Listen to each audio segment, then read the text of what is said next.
أعوذ بالله من الشيطان الرجيم بسم الله الرحمن الرحيم الحمد للہ رب العالمین والصلاة والسلام علی نبینا محمد وعلی آلہ وصحبہ اجمعین اما بعد۔ اللہ رب العزت کی توفیق سے دوسرے سپارے کا آغاز کریں گے اور دعا کرتے ہیں کہ اللہ رب العزت رمضان کے اس مقدس اور بابرکت مہینے میں ہمیں اخلاص دے اور صرف اپنی رضا کے لیے قرآن کریم کا ترجمہ اور تفسیر سیکھنے کی توفیق دے۔ یرحمک اللہ۔ سورہ بقرہ کی آیت نمبر 142 142، اس آیت میں تذکرہ ہوگا قبلہ کی تبدیلی کا۔ یہ بات مجھے اور آپ کو معلوم ہوگی کہ نبی علیہ الصلوۃ والسلام جب مکہ سے مدینہ پہنچے تو آپ نے قبلہ بنایا بیت المقدس کو، اور ایسا 16 مہینے 17 مہینے رہا، لیکن خواہش آپ کی یہ تھی کہ قبلہ کیا ہو؟ مکہ ہو۔ آپ یرحمک اللہ، آپ آسمانوں کی طرف دیکھتے تھے، بار بار نگاہیں اوپر اٹھاتے تھے تاکہ اللہ رب العزت آپ کی اس خواہش کو پورا کر دے۔ چنانچہ 16 اور 17 مہینوں کے بعد قبلہ تبدیل کر دیا گیا۔ اب اس کے اوپر اعتراضات کا ایک طوفان اٹھا۔ یہودیوں نے اعتراضات کیے، مشرکین نے اعتراضات کیے، منافقین نے اعتراضات کیے کہ اگر بیت المقدس قبلہ درست تھا تو اب تبدیلی کیوں؟ اور اگر وہ غلط تھا تو اسے اختیار کیوں کیا گیا؟ اللہ رب العزت ان آیات میں یہی موضوع بیان کر رہے ہیں، اور وضاحت یہ کی گئی ہے یہاں پہ کہ مسئلہ یہ نہیں ہے کہ آپ منہ کدھر کرتے ہیں، مشرق کی طرف کرتے ہیں یا مغرب کی طرف، مکہ کی طرف کرتے ہیں یا بیت المقدس کی طرف۔ مسئلہ یہ ہے کہ اللہ کی بات ماننے والا کون ہے؟ کون ہے جو یہ سمجھتا ہے کہ اللہ جو چاہے وہ آرڈر دے؟ ہم حکم کے بندے ہیں، ہمارا کام اعتراض کرنا نہیں ہے، ہمارا کام دلی طور پہ اللہ کے ایک ایک حکم کو تسلیم کرنا ہے۔ چنانچہ اللہ تعالیٰ فرماتے ہیں سَيَقُولُ، ان قریب کہیں گے، السفہاء، بے وقوف، من الناس، لوگوں میں سے بے وقوف ان قریب کہیں گے۔ کیا کہیں گے؟ ما، یہ استفہامیہ ہے، کس چیز نے، ولا، پھیر دیا، ہم، ان کو، کن کو؟ مسلمانوں کو، عن قبلتہم، ان کے اس قبلے سے۔ یہ لفظ اس میں نے کیوں بولا ہے؟ کس کا ترجمہ ہے بلائیے؟ یہ اس میں اشارہ ہے کہ آگے صفت آ رہی ہے، یعنی کہ بات ابھی پوری نہیں ہوئی، یعنی کہ کس چیز نے ان کو پھیر دیا؟ ان کے اس قبلے سے۔ اس جو ہے کسی خاص لفظ کا ترجمہ نہیں ہے، بلکہ یہ اس بتاتا ہے کہ یہ موصوف صفت ہے، قبلہ کی موصوف آگے صفت آ رہی ہے۔ کس چیز نے ان کو پھیر دیا ہے؟ ان کے اس قبلے سے، التی کانوا علیہا، جس پہ یہ تھے۔ وہ کون سا قبلہ؟ بیت المقدس۔ ان الفاظ سے پتہ چلا کہ اللہ تعالیٰ جانتے ہیں جو مستقبل میں ہونے والا ہے۔ اللہ نے کہا ان قریب یہ کہیں گے۔ اب اگر وہ چاہتے تو قرآن کریم کو جھوٹا ثابت کرنے کے لیے اعتراض نہ کرتے، کہتے کہ ہم اعتراض نہیں کریں گے، چپ رہیں گے تاکہ قرآن نعوذ باللہ جھوٹا ثابت ہو جائے۔ لیکن اللہ کی بات غلط نہیں ہو سکتی۔ اللہ نے پہلے ہی بتا دیا کہ یہ اعتراضات کریں گے، اور انہوں نے کیے۔ دوسرے نمبر پہ اعتراضات کرنے والوں کو اللہ نے کیا قرار دیا؟ بے وقوف۔ پتہ چلا شریعت کے کسی بھی مسئلے پہ کوئی اعتراض کرے وہ پڑھا لکھا نہیں ہے، بلکہ وہ بے وقوف ہے، چاہے کسی یونیورسٹی میں پڑھتا ہو، چاہے کہیں پروفیسر ہو۔ مثال کے طور پہ اعتراض کرنا کہ بیٹے کا حصہ ڈبل اور بیٹی کا حصہ سنگل کیوں؟ یہ اعتراض کرنے والا کیا ہے؟ بے وقوف ہے، جاہل ہے، اس کو پڑھا لکھا نہ سمجھا جائے۔ ایسے ہی اگر کوئی یہ کہے کہ عورت کی گواہی مرد کے مقابلے میں آدھی کیوں ہے، یہ آدھی کس نے کی ہے؟ اس نے جس نے عورت کو پیدا کیا ہے، وہ جانتا ہے کس کی گواہی آدھی ہونی چاہیے، کس کی پوری ہونی چاہیے۔ اب جو اس پہ اعتراض کرے وہ پڑھا لکھا نہیں ہے، بلکہ وہ کیا ہے؟ بے وقوف ہے۔ اور افسوس تب ہوتا ہے جب میرے اور آپ جیسے لوگ، دین سے تعلق رکھنے والے لوگ، اس حکم کو درست کہنے کی بجائے اس کی تعویلیں کر رہے ہوتے ہیں۔ بھئی آپ دفاعی انداز کیوں اختیار کر رہے ہیں؟ آپ تعویلیں کیوں کر رہے ہیں؟ آپ ڈٹ کے کہیں جی ہاں یہ ہمارے اللہ کا حکم ہے اور ہمارا اس پہ ایمان ہے، اللہ نے درست کہا ہے، ہماری عقل ناقص اور محدود ہے، اللہ نے جو کہا وہ حق اور سچ ہے۔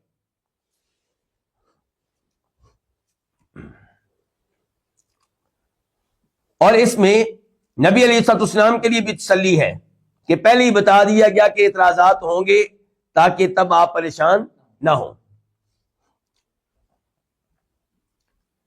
قل للہ المشرق والمغرب، قل آپ کہہ دیں، اللہ کہہ رہا ہے کس سے؟ نبی علیہ السلام سے۔ قل آپ کہہ دیں، یعنی کہ لوگوں کو بتا دیں، للہ، یہ دو لفظ ہیں، ایک اللہ اور ایک لام۔ یہ لام کون سی ہے؟ تملیک کی، یعنی کہ اللہ کی ملکیت ہے، یعنی کہ اللہ ہی مالک ہے مشرق کا اور مغرب کا، یعنی کہ اس کی مرضی وہ جدھر منہ کرنے کا حکم دے کہ نماز میں منہ ادھر کرنا ہے یا ادھر کرنا ہے، یہ سب جہاد اس کی ہیں، مشرق بھی اس کا، مغرب بھی اس کا، جنوب بھی اس کا، شمال بھی اس کا۔ یہدی، وہ ہدایت دیتا ہے، من یشاء، جسے چاہتا ہے، الی صراط مستقیم، سیدھے راستے کی طرف، سیدھے راستے کی جسے چاہتا ہے وہ ہدایت دیتا ہے۔ اشارہ ہے کہ یہاں پہ اللہ نے کس کو ہدایت دی ہے؟ مسلمانوں کو۔ اور گمراہ ہوئے کون؟ اعتراض کرنے والے۔ ہدایت سے مراد یہاں پہ کون سی ہدایت ہے؟ ہدایت کی دو قسمیں ہیں، ایک ہدایت توفیق اور ایک ہدایت ارشاد۔ ارشاد کا مطلب یہ ہے گائیڈ کر دینا، راستے کے بارے میں بتا دینا کہ یہ راستہ جنت میں جانے والا ہے، یہ راستہ جہنم میں جانے والا ہے، یہ اعمال کرو گے جنت میں جاؤ گے، یہ اعمال کرو گے جہنم میں جاؤ گے۔ تو یہ ہدایت اللہ تعالیٰ دیتا ہے سب کو۔ انبیاء کرام علیہ السلام کو بھیجا سب کو ہدایت دینے کے لیے، کتابیں نازل کی سب کو ہدایت دینے کے لیے، لیکن سیدھے راستے پہ چلنے کی توفیق وہ کسی کسی کو دیتا ہے، ہر ایک کو نہیں دیتا۔ تو یہاں پہ پھر کون سی ہدایت مراد ہے؟ ہدایت توفیق، کہ وہ ہدایت دیتا ہے جس کو چاہتا ہے الی صراط مستقیم، سیدھے راستے کی طرف، یعنی کہ اے مسلمانوں تم عظیم ہو، اللہ نے تم پہ کرم کیا ہے کہ تمہیں اللہ تعالیٰ نے نیا قبلہ اختیار کرنے کی توفیق دی ہے، اس بات کو تسلیم کرنے کی توفیق دی ہے، یہ اللہ کا تمہارے اوپر انعام ہے۔ وَكَذَلِكَ، اور اسی طرح، کس طرح؟ یعنی کہ اس قبلے کے معاملے کی طرح، جیسے قبلے کے معاملے میں مسلمانوں کو اللہ تعالیٰ نے یہ توفیق دی کہ اس قبلے کو اختیار کریں جس کا اللہ نے حکم دیا ہے، اسی طرح جعلنا، ہم نے بنایا، کم، تمہیں، امتم وسطا، درمیانی امت، وسط درمیانی، اور دوسرا معنی ہوتا ہے وسط کا افضل، سب سے بہتر، اور یہاں پہ یہی معنی مناسب ہوگا۔ ویسے تو جو درمیان میں ہوتا ہے وہی بہتر ہوتا ہے، ادھر بھی گمراہی ادھر بھی گمراہی، جو بیچ کے راستے پہ جا رہا ہے منزل مقصود کی طرف جانے والے راستے پہ، وہی خیر کے راستے پہ ہے، وہی بہترین ہے۔ اور اسی طرح ہم نے تم کو بنایا امت وسطا، سب سے بہتر امت، لِتَكُونُوا، تاکہ تم ہو جاؤ، شہداء، شہادت دینے والے، گواہی دینے والے، علی الناس، کن پہ؟ لوگوں پہ، وَيَكُونَ الرَّسُولُ، اور ہو جائے یہ رسول، یہ کس کا معنی ہے؟ الف لام عہد کا ہے، الف لام عہد کا ہے، اور ہو جائے یہ رسول علیکم، تم پہ، شہیدن، شہادت دینے والا، گواہی دینے والا۔ اللہ تعالیٰ کہتے ہیں ہم نے تمہیں بہترین امت بنایا تاکہ تم لوگوں پہ گواہی دینے والے بنو۔ لوگوں پہ گواہی دینے کا کیا مطلب ہے؟ آپ لوگوں نے وہ حدیث سنی ہوگی، بخاری شریف کی حدیث ہے کہ اللہ رب العزت روز قیامت نوح علیہ السلام سے کہیں گے کہ اے نوح، کیا تو نے میرا پیغام اپنی قوم تک پہنچا دیا تھا؟ وہ کہیں گے جی اے اللہ میں نے پہنچا دیا تھا۔ اللہ تعالیٰ قوم نوح سے سوال کریں گے کیا تم تک میرے نبی نوح نے میرا پیغام پہنچایا؟ کہیں گے بالکل نہیں۔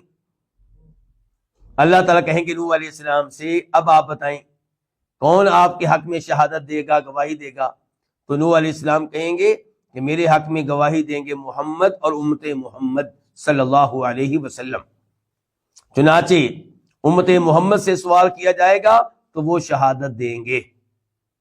اب آپ کہیں گے کہ ہم تو نوح علیہ السلام کے زمانے میں موجود ہی نہیں تھے، تو ہم کیسے شہادت دیں گے اللہ کی توفیق سے، اللہ کی مشیت سے؟ تو جواب یہ ہے کہ ہم شہادت دیں گے نوح علیہ السلام کے حق میں اور ان کی قوم کے خلاف، کیونکہ اللہ تعالیٰ نے قرآن حکیم میں بتایا ہے کہ نوح علیہ السلام نے کیا کیا اور ان کی قوم نے کیا کیا۔ ہمیں اللہ تعالیٰ کی بتائی ہوئی بات پہ آنکھوں سے دیکھی ہوئی چیز سے زیادہ یقین ہے۔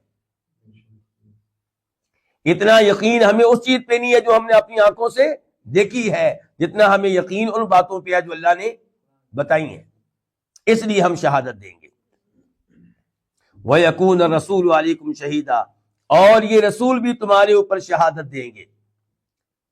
نبی علیہ الصلوۃ والسلام عبداللہ بن مسعود سے کہتے ہیں رضی اللہ عنہ کہ مجھے قرآن کی تلاوت سناؤ۔ وہ سورہ نساء کی تلاوت شروع کر دیتے ہیں۔ جب اس آیت پہ پہنچتے ہیں فَكَيْفَ إِذَا جِئْنَا مِن كُلِّ أُمَّةٍ بِشَهِيدٍ وَجِئْنَا بِكَ عَلَىٰ هَٰؤُلَاءِ شَهِيدًا، کہ اس وقت کیا صورتحال ہوگی جب ہم ہر امت میں سے ایک شخص کو شاہد بنا کر لائیں گے، گواہی دینے والا بنا کر لائیں گے، اور آپ کو اس امت پہ گواہی دینے والا بنا کر لائیں گے۔ تو آپ نے کہا عبداللہ بن مسعود سے کہ یہاں پہ تلاوت آپ روک دیں۔ عبداللہ بن مسعود کہتے ہیں کہ جب میں نے نگاہیں اٹھا کر دیکھا تو آپ کی آنکھوں سے آنسو نکل رہے تھے۔ کیوں؟ کہ روز قیامت آپ نے شہادت دینی ہے۔ آپ شہادت دیں گے کہ میں نے اے اللہ تیرا پیغام پہنچا دیا۔ اب جنہوں نے آپ کی شریعت پہ عمل نہیں کیا، آپ کی یہ شہادت ان کے خلاف جائے گی۔ تو اس صورتحال کا احساس کر کے آپ رو رہے تھے۔ تو کہنے کا مطلب یہ ہے کہ نبی علیہ الصلوۃ والسلام شہادت دیں گے، اور اس سے ہمارے کئی بھائیوں نے یہ مسئلہ اخذ کیا کہ پتہ چلا کہ نبی علیہ الصلوۃ والسلام حاضر ناظر ہیں، اسی لیے تو روز قیامت شہادت دیں گے، ورنہ اگر آپ تو فوت ہو چکے، اگر آج آپ حاضر ناظر نہیں ہیں تو آج کے لوگوں کے بارے میں شہادت کیسے دیں گے؟ تو جواب یہ ہے کہ جیسے ہم شہادت دیں گے اللہ کے فضل و کرم سے قوم نوح کے بارے میں، تو آپ بھی ایسے ہی شہادت دیں گے، تو اس میں کوئی مسئلہ نہیں ہے۔ بلکہ یہاں پہ ایک اور حدیث آپ کے سامنے رکھنا چاہوں گا، وہ بھی صحیح حدیث ہے کہ جب آپ کے قریب آنے سے کئی لوگوں کو روک دیا جائے گا اور آپ کہیں گے ان کو آنے دو میرے امتی ہیں، تو آپ سے کہا جائے گا آپ کو نہیں پتا کہ آپ کے بعد انہوں نے کیا کیا، ان کو آپ سے دور ہٹا دیا جائے گا۔ تو آپ اس موقع پہ کہیں گے کہ میں وہی الفاظ کہتا ہوں جو عیسیٰ علیہ السلام نے کہے تھے کہ وَكُنْتُ عَلَيْهِمْ شَهِيدًا مَا دُمْتُ فِيهِمْ، کہ میں جب تک ان میں موجود تھا تو مجھے پتا تھا کہ کیا کر رہے ہیں، میں ان کے حالات پہ مطلع تھا۔ فَلَمَّا تَوَفَّيْتَنِي، جب تو نے مجھے اٹھا لیا، كُنْتَ أَنْتَ الرَّقِيبَ عَلَيْهِمْ، پھر تو ہی ان پہ نگہبان تھا، وَأَنْتَ عَلَىٰ كُلِّ شَيْءٍ شَهِيدٌ، اور تو ہی ہر چیز پہ مطلع ہے۔ وَمَا جَعَلْنَا الْقِبْلَةَ، اور ہم نے نہیں بنایا، یہاں پہ یہ ما کون سا ہوا؟ پھر نافیہ، نفی والا۔ اور ہم نے نہیں بنایا القبلہ، اس قبلے کو، التی کنت علیہا، جس پہ آپ تھے، وہ کون سا؟ بیت المقدس۔ اور ہم نے نہیں بنایا اس قبلے کو جس پہ آپ تھے، الا، مگر، اس لیے لنعلم، تاکہ ہم جان لیں، من یتبع الرسول، اس کو، تاکہ ہم جان لیں اس کو جو اس رسول کی پیروی کرتا ہے، ممن، اس کے مقابلے میں جو پھر جاتا ہے علی عقبیہ اپنی ایڑیوں کے بل. اللہ تعالیٰ کہتے ہیں کہ قبلہ تبدیل کرنے میں کئی حکمتیں تھی ہماری. ان میں سے ایک حکمت یہ تھی کہ آزمائش، ایمان کا امتحان، کس کا ایمان مضبوط ہے کس کا ایمان کمزور ہے. جو مضبوط ایمان والے تھے وہ ڈٹے رہے، انہوں نے کہا کہ اللہ کی مرضی ہے، جس جہت کو چاہے، جس سائڈ کو چاہے قبلہ قرار دے. اور جو کمزور ایمان والے تھے ان میں سے کئی مرتد ہوئے یہ کہہ کر کہ لگتا ہے کہ یہ دین سچا نہیں ہے. اس آزمائش میں وہ ناکام ہوئے. تو اللہ تعالیٰ کہہ رہے ہیں الا لنعلم، یہ ہم نے اس لیے کیا تاکہ ہم جان سکیں اس شخص کو جو اس رسول کی پیروی کرتا ہے، ممن، اس کے مقابلے میں، ینقلبو، جو واپس چلا جاتا ہے، پھر جاتا ہے، علی عقبیہ اپنی ایڑیوں کے بل. یعنی کہ جدھر سے آیا تھا ادھر واپس چلا جاتا ہے. آیا کدھر سے تھا؟ کفر سے. تو کون؟ ایڑیوں کے بل واپس چلا جاتا ہے. یہاں پہ ایک سوال اٹھے گا کہ اس آزمائش کے بغیر اللہ کو معلوم نہیں تھا کہ کون اللہ کے نبی کی پیروی کرنے والا ہے ہر چیز میں، ہر حکم میں، اور کون ہے جو اپنی عقل کو معیار بناتا ہے اور چیک کرتا ہے کہ یہ آرڈر ماننے والا ہے یا نہیں؟ اللہ کو معلوم تھا، لیکن اللہ تعالیٰ اپنے اس علم کی بنیاد پہ سزا نہیں دیتے. جس علم کی بنیاد پہ سزا ملتی ہے یہ وہ علم ہے جس کا تعلق ہوتا ہے ہونے سے. ایک علم یہ ہے کہ ہوگا، ایک علم یہ ہے کہ ہو گیا. جب کوئی جرم کرے گا تب اللہ سزا دیں گے. باقی اللہ کو یہ علم ہے کہ یہ ایسا کرے گا، اس کے اوپر سزا نہیں ملے گی. جب کر لے گا تب سزا ملے گی. تو اس علم سے مراد وہ علم ہے جس علم کی بنیاد پہ سزا دی جا سکتی ہے. من اصل میں کیا تھا؟ من اور من، عاقبیہ یہ تثنیہ ہے، اور ایک کو کہتے ہیں عاقبن. عاقبن کس کو کہتے ہیں؟ ایڑی کو. انقلب ینقلب، واپس پھرنا، مڑ جانا. وَإِن كَانَتْ لَكَبِيرَةً، وَإِن جو ہے یہ اس کو کہتے ہیں مخففہ من الثقیلہ، یعنی کہ یہ اصل میں تھا وَإِنَّهَا، یہ اصل میں کیا تھا؟ وَإِنَّهَا. اب آپ کہیں گے کہ یہ کیسے پتہ چلتا ہے؟ جب عربی قواعد معلوم ہو تو ان باتوں کا پتہ چل جاتا ہے. اب یہاں پہ ایک نشانی کیا ہے؟ وہ آگے لکبیرہ کی، کبیرہ کی اس سے پہلے جو لام آیا ہے یہ بھی ایک نشانی ہے. تو اور کئی ایسی علامات ہوتی ہیں. تو بہرحال یہ ان اصل میں کیا تھا؟ وَإِنَّهَا. اور ایسا نہیں ہے کہ قرآن کریم نے کوئی ایسا کام کیا ہو جو انوکھا ہو عربوں کے لیے. نہیں، عربوں میں یہ چیز موجود تھی، عربوں میں یہ اسلوب اور یہ انداز موجود تھا. اسی اسلوب کے مطابق قرآن نازل ہوا ہے، اس لیے عربوں نے اس کے اوپر کوئی اعتراض نہیں کیا. آپ یہ دیکھیں کہ کیا عربوں نے قرآن کریم کے کسی جملے پہ اعتراض کیا ہو؟ نہیں، بالکل نہیں. وَإِن كَانَتْ، تو اب ان کا معنی ہم اگر نہیں کریں گے کیونکہ میں نے بتا دیا کیا اصل میں انہا. اور بے شک بات یہ ہے، یہ ضمیر شان ہے، اور بے شک بات یہ ہے کہ کانت، یہ چیز، یہ کیا؟ قبلہ کی تبدیلی. کانت یہ چیز کون سی؟ یہ چیز لکبیرۃ، البتہ بہت بھاری ہے. ان کے اس کو تسلیم کرنا بہت مشکل ہے. اور بے شک یہ چیز البتہ بہت بھاری ہے. الا علی الذین ھدی اللہ، مگر ان لوگوں پر جن کو اللہ نے ہدایت دی، یعنی کہ ان پہ بھاری نہیں ہے، ان کے لیے بھاری نہیں ہے. کیوں بھاری نہیں ہے؟ جس نے اپنا عقیدہ بنا لیا کہ جو بھی رب کہے وہ حق ہے، اس کے لیے کیا مشکل ہے؟ اسے اگر آ کر نبی علیہ السلام یہ بتائیں کہ میں رات کے تھوڑے سے حصے میں مسجد اقصیٰ بھی گیا ہوں، 7 آسمانوں کی سیر بھی کر آیا ہوں، اور واپس بھی آ گیا ہوں، تو اس کے لیے ماننا کیا مشکل ہے؟ ابو بکر نے کہا بالکل میں نے مان لیا رضی اللہ تعالیٰ عنہ. مشکل انہی کے لیے ہے جو اللہ تعالیٰ کی بات کو بھی چیک کرتے ہیں کہ کون سی ماننے والی، کون سی نہ ماننے والی. نعوذ باللہ. کہ اللہ کی باتوں کو چیک کیا جائے گا؟ نہیں، اللہ تعالیٰ کی باتیں تو میزان اور ترازو ہیں میری اور آپ کی باتوں کو چیک کرنے کے لیے کہ میری بات کون سی ٹھیک ہے کون سی غلط ہے۔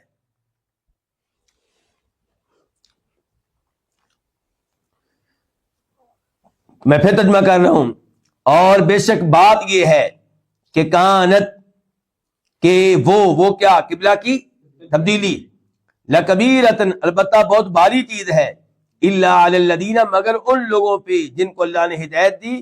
ہدایت سے مراد کون سی ہدایت ہوگی؟ ہدایت توفیق۔ وما کان اللہ لیضیع ایمانکم، اور نہیں ہے اللہ تعالیٰ کے ضائع کر دے تمہارا ایمان۔ ما کون سا ہے؟ نافیہ۔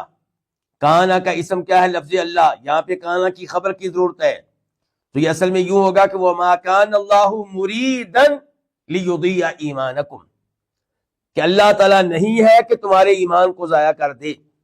اس سے کیا مراد ہے؟ اس کی تفسیر ہمیں ایک حدیث سے معلوم ہوتی ہے۔ حدیث میں یہ آیا ہے کہ جب قبلہ تبدیل ہو گیا، مسلمانوں نے مان لیا، پریشانی ان کو یہ لگی کہ ہمارے وہ بھائی جو پہلے ہی فوت ہو گئے ہیں، جو نمازیں پڑھتے رہے ہیں پرانے قبلے کی طرف منہ کر کے، ان کی نمازوں کا کیا بنے گا، ان کے ایمان کا کیا بنے گا؟ تو اللہ تعالی نے کہا میں ان کی نمازوں کو ضائع کرنے والا نہیں ہوں۔ اور نماز کے اوپر اللہ نے لفظ کیا استعمال کیا؟ ایمان کا۔ امام بخاری رحمہ اللہ نے ان الفاظ سے یہ ثابت کیا ہے کہ پتہ چلا کہ نماز پڑھنا بھی ایمان کا حصہ ہے، اور پتہ چلا کہ ایمان صرف دل کی تصدیق کا نام نہیں ہے، ایمان صرف زبان کے اقرار کا نام نہیں ہے، بلکہ عمل کریں گے تو پھر ایمان ثابت ہوگا۔ یعنی کہ یہ دل میں یہ مان لینا کہ اللہ ہے، اللہ کے رسول سچے ہیں، یہ کافی نہیں ہے۔ زبان سے کہہ دینا اللہ، اللہ کے رسول سچے ہیں، فرشتے واقعی حقیقت ہے، آخرت حقیقت ہے، یہ کافی نہیں ہے، عمل کر کے بھی دکھائیں۔ کتنی چیزیں ہو گئی ایمان کے لیے؟ 3، دل سے تصدیق، زبان سے اقرار، اور عملی طور پہ اس کا اظہار۔ تو نہیں ہے اللہ تعالیٰ کے ضائع کر دے تمہارے ایمان کو، مراد کیا؟ تمہاری نمازوں کو۔ ان اللہ، بے شک اللہ تعالیٰ، بالناس، لوگوں پہ، لرؤوف، البتہ بہت شفقت کرنے والا ہے، رحیم، نہایت مہربان ہے۔ اللہ تعالیٰ شفقت کرنے والا، مہربان ہے، اللہ تعالیٰ ان کی نمازیں کیوں ضائع کرے گا؟ اب ہم بڑھنے لگے ہیں آیت نمبر 144 کی طرف، 144۔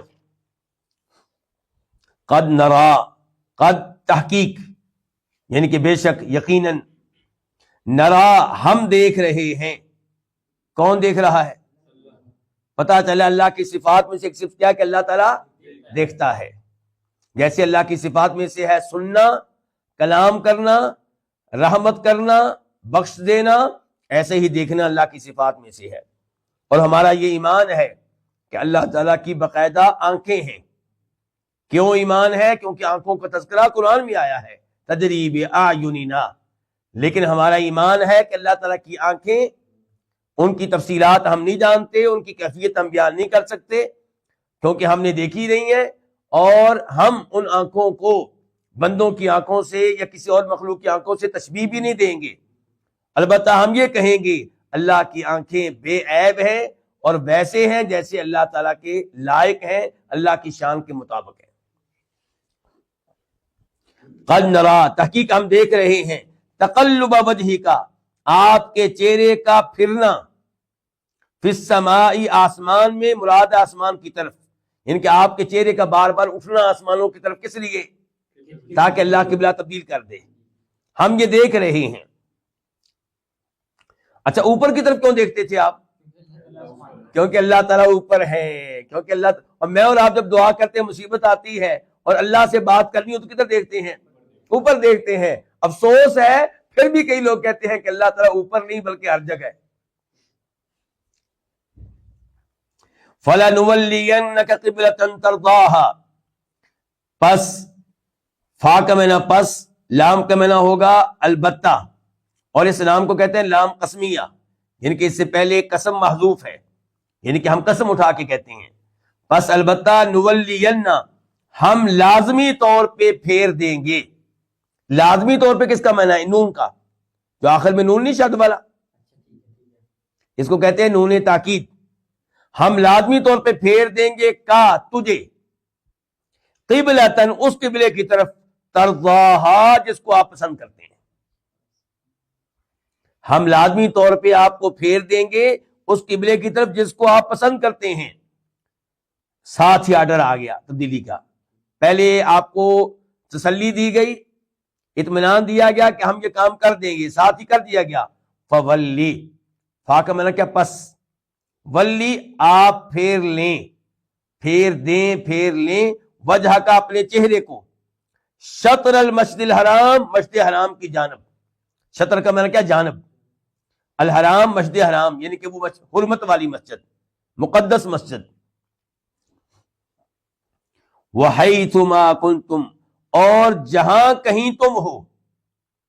پہلے جملے میں مخاطب تھے نبی علیہ الصلوۃ والسلام, اب مخاطب ہے مسلمان.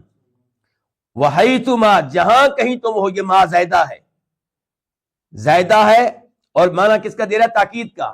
اس لیے آپ دیکھ رہے ہیں ترجمہ میں کیا کر رہا ہوں, جہاں کہیں تم ہو, جہاں کہیں تم ہو.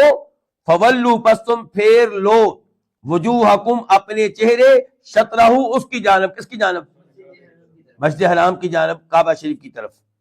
وَإِنَّ الَّذِينَ أُوتُوا الْكِتَابَ اور بے شک وہ لوگ جن کو دی گئی کتاب, مراد کون, یہودی اور عیسائی, اہل کتاب جن کو ہم کہتے ہیں.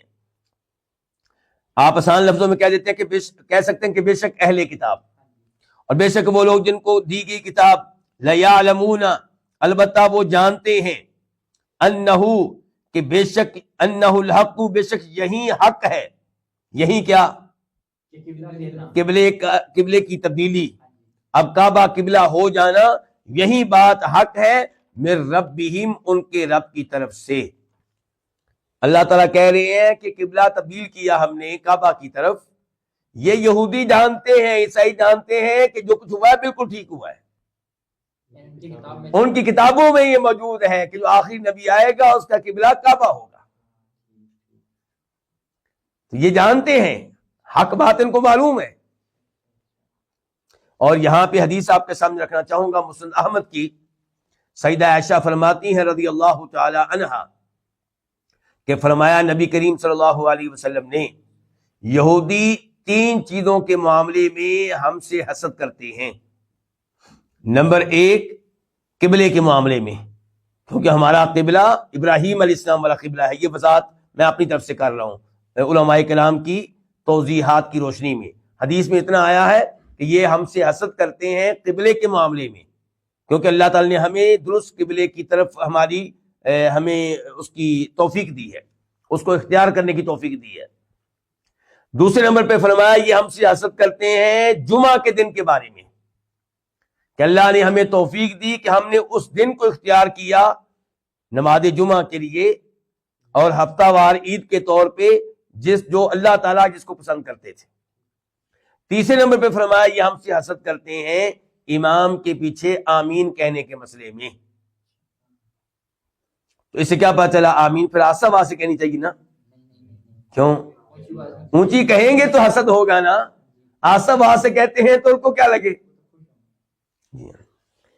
تو یہ حدیث میں نے آپ کے سامنے کیوں رکھی, قبلہ کے مسئلے میں, کہ یہودی ہم سے حسد کرتے ہیں قبلے کے مسئلے میں بھی.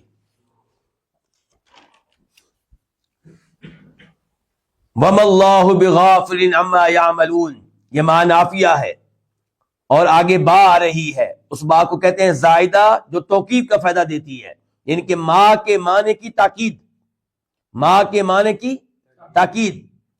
اللہ, اسی لیے ہم ترجمہ کریں گے اللہ ہرگز غافل نہیں ہے. ہرگز نہیں, کس کا ترجمہ ہوا, با کی وجہ سے. اللہ ہرگز غافل نہیں ہے عما یعملون, ان اعمال سے جو وہ کر رہے ہیں. کون کر رہے ہیں, یہودی اہل کتاب.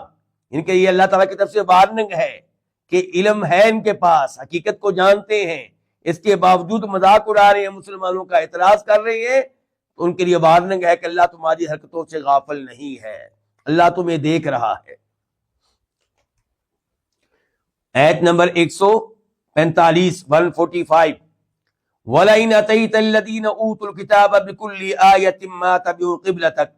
وَلَئِنْ, یہ لام بھی قسمیہ ہے, قسم کا مطلب یہ ہوتا ہے کہ اس سے پہلے یہاں پہ قسم کے الفاظ موجود ہیں لیکن ان کو پوشیدہ کر دیا گیا ہے، اور عربی زبان جاننے والے ان امور کو جانتے ہیں. تو گویا کہ اصل میں یہ یوں ہے کہ اللہ تعالیٰ کہہ رہے ہیں کہ اللہ کی قسم. تو والا ان، اور البتہ، ان کا معنی کیا ہوتا ہے؟ اگر، اور البتہ اگر، اتیت الذین اوتوا الکتاب بکلی، وہ بکلی کی بات دیکھ رہے ہیں آپ، یہ با، اس کو کہیں گے با تا دیا، اس کو کیا کہیں گے؟ با تا دیا. یعنی کہ اتا یاتی کا معنی کیا ہوتا ہے؟ اتا، وہ آیا. جب اتا کے بعد با آ جائے تو معنی ہو جائے گا وہ لایا. ٹھیک ہے، تو یہ آپ دیکھیں، وَلَئِنْ أَتَيْتَ الَّذِينَ، اور البتہ اگر تو لائے ان لوگوں کے پاس جن کو کتاب دی گئی ہے، یعنی کہ البتہ اگر تو لائے اہل کتاب کے پاس بِكُلِّ آیَةٍ، کیا لائے؟ ہر قسم کی نشانی، ہر قسم کی دلیل. ما تبعوا، وہ نہیں پیروی کریں گے، ما نافیہ، وہ نہیں پیروی کریں گے قبلتک، آپ کے قبلے کی. یعنی کہ آپ کعبہ شریف کے قبلہ ہونے پہ جتنے بھی دلائل لے آئیں، جتنی بھی نشانیاں لے آئیں، ان کے اوپر کوئی فرق پڑنے والا نہیں ہے. انہوں نے آپ کی بات نہیں ماننی، ضدی ہیں، ہر درم میں. وما انت بتابع قبلتهم، اور تو ہرگز نہیں ہے، اور تو یہ ما بھی نافیہ ہے، اور یہاں آگے جو با آ رہی ہے یہ زائدہ توکید کے لیے، اور تو ہرگز نہیں ہے تابعین، پیروی کرنے والا، قبلتہم، ان کے قبلے کی. اچھا، انہوں نے آپ کے قبلے کو قبول نہیں کرنا، اور آپ نے ان کے قبلے کو قبول نہیں کرنا. آپ نے کیوں نہیں قبول کرنا؟ کیونکہ اللہ کا حکم ہے، آپ تو اللہ کے حکم کے پابند ہیں. اور انہوں نے آپ کے قبلے کو اس لیے نہیں ماننا کہ ضد ہے، وہ آپ کو نبی نہیں ماننا چاہتے، کیونکہ آپ اسماعیل علیہ السلام کی اولاد میں سے ہیں، اسحاق علیہ السلام کی اولاد میں سے نہیں ہیں. اس بات کا ان کو بڑا رنج ہے، اس بات پہ ان کو حسد ہے کہ نبی ان میں سے کیسے آ گیا. وما بعضهم بتابع قبلة بعض، اور ہرگز نہیں ہے ان میں سے بعض تابعین، پیروی کرنے والا بعض کے قبلے کی. یہودی عیسائیوں کے قبلے کو تسلیم کرنے والے نہیں ہیں، اور عیسائی یہودیوں کے قبلے کو بھی تسلیم کرنے والے نہیں ہیں، آپس میں بھی ایک نہیں ہے. اور آپ کے قبلے کو بھی نہیں مانیں گے، اور آپ نے بھی ان کے قبلے کو نہیں ماننا، کیونکہ آپ تو اللہ کے حکم کے پابند ہیں. اب دیکھیں آپ، قرآن کریم کتنا بڑا معجزہ ہے. وہ چاہتے تو قرآن کریم کی اس آیت کو غلط ثابت کر دیتے. یہودی اعلان کر دیتے جی آج کے بعد ہم نے عیسائیوں کا قبلہ مان لیا، ہمارا قبلہ یہ والا ہوگا. اور عیسائی کہہ دیتے کہ نہیں، یہودیوں والا قبلہ ہم نے مان لیا، آئندہ ہم ادھر منہ کر کے عبادت کیا کریں گے. لیکن ایسا نہیں ہوا.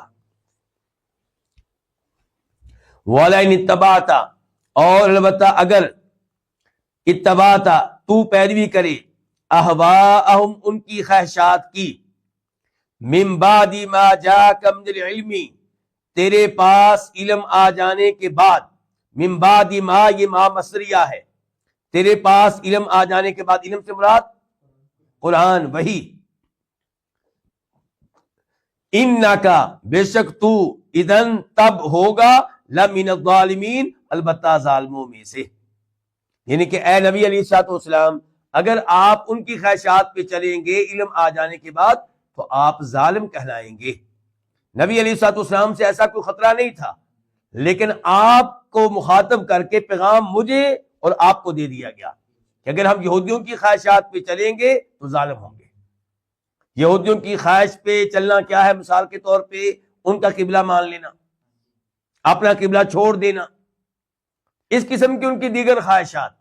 اگر ان کے اوپر آپ چلیں گے، ان کی خواہشات کو پورا کریں گے، ان کو راضی کرنے میں لگ جائیں گے تو آپ ظالم کہلائیں گے.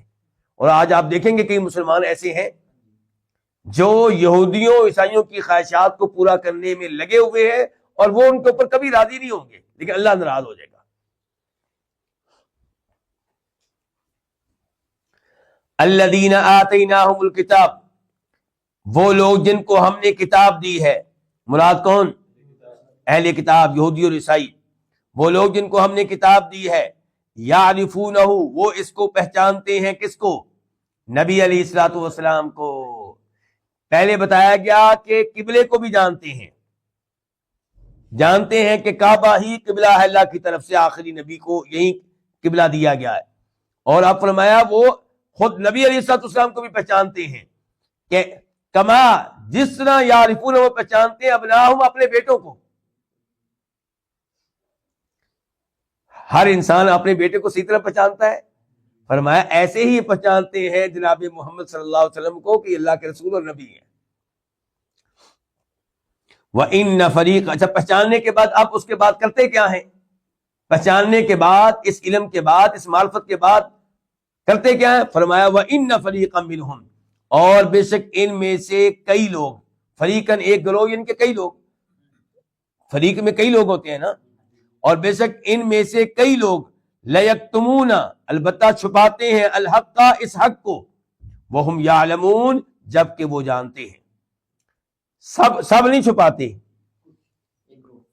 ہاں کئی چھپاتے ہیں، اور کئی نے اس حق کو مان لیا۔ عبداللہ بن سلام مسلمان ہو گئے، سلمان فارسی مسلمان ہو گئے، تمیم داری مسلمان ہو گئے، اور کئی مسلمان ہو گئے۔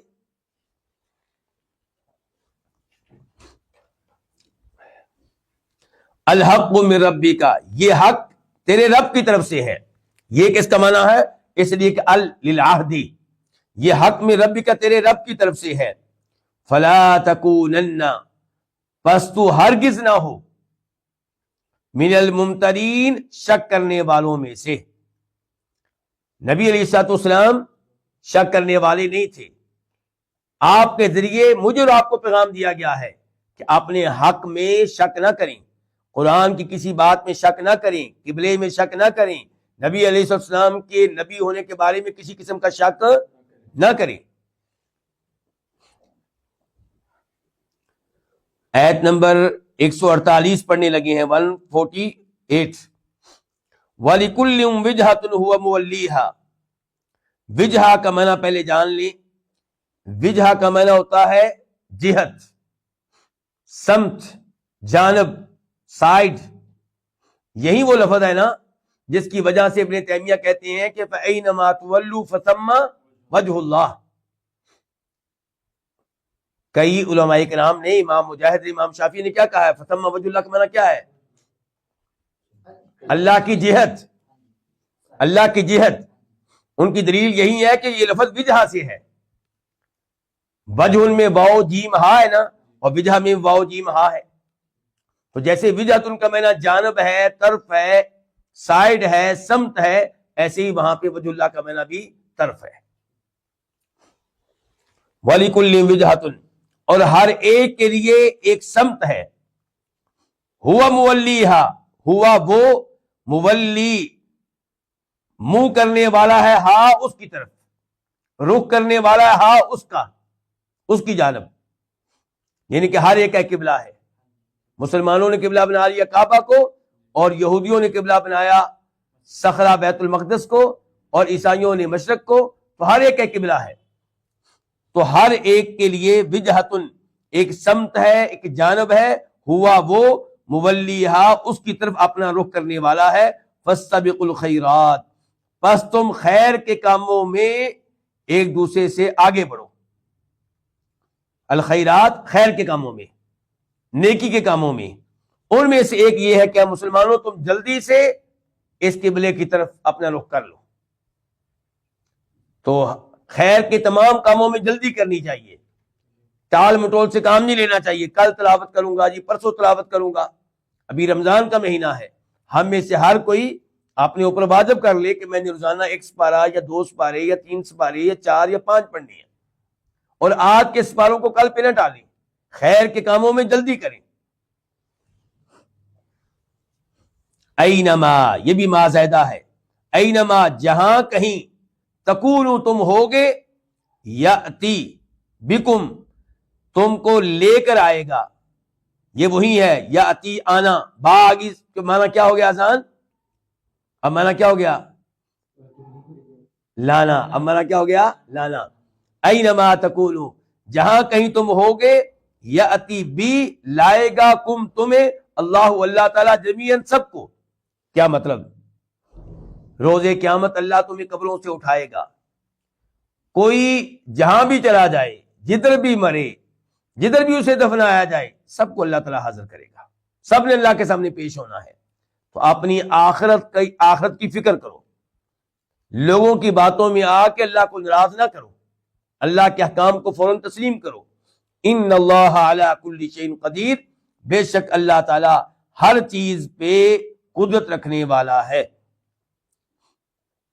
ومن حیث خرجت، اور آپ جہاں سے بھی نکلیں، فولی وجہک، پس پھیر لیں اپنا چہرہ مسجد حرام کی طرف. اچھا، پہلے جو الفاظ آئے تھے ان میں اور ان میں کیا فرق ہے؟ پہلے یہ نہیں کہا گیا تھا جہاں سے بھی نکلیں، پہلے یہ تھا کہ آپ اپنا چہرہ مسجد حرام کی طرف کر لیں. اب یہ کہ جہاں سے بھی نکلیں، مراد یہ کہ آپ جہاں سے بھی سفر میں جا رہے ہوں، حالت سفر میں بھی قبلے کی طرف منہ کر کے نماز پڑھنی ہے. ہاں، مجبوری جب ہو وہ الگ معاملہ ہے. نفل نماز وہ آپ پڑھ سکتے ہیں حالت سفر میں، چاہے آپ کا منہ قبلے کی طرف نہ ہو یا آپ کو قبلہ معلوم نہیں ہو رہا، تو وہ الگ امور ہیں. ورنہ فرض نماز حالت سفر میں بھی کدھر منہ کر کے پڑھنی ہے؟ قبلے کی طرف، مسجد حرام کی طرف. اور جہاں سے آپ نکلیں تو آپ اپنا چہرہ پھیر لیں مسجد حرام کی طرف. وَإِنَّهُ، اور بے شک یہ کیا؟ مسجد حرام کی طرف منہ کر لینا، یہ للحق، البتہ حق ہے من ربک، تیرے رب کی طرف سے.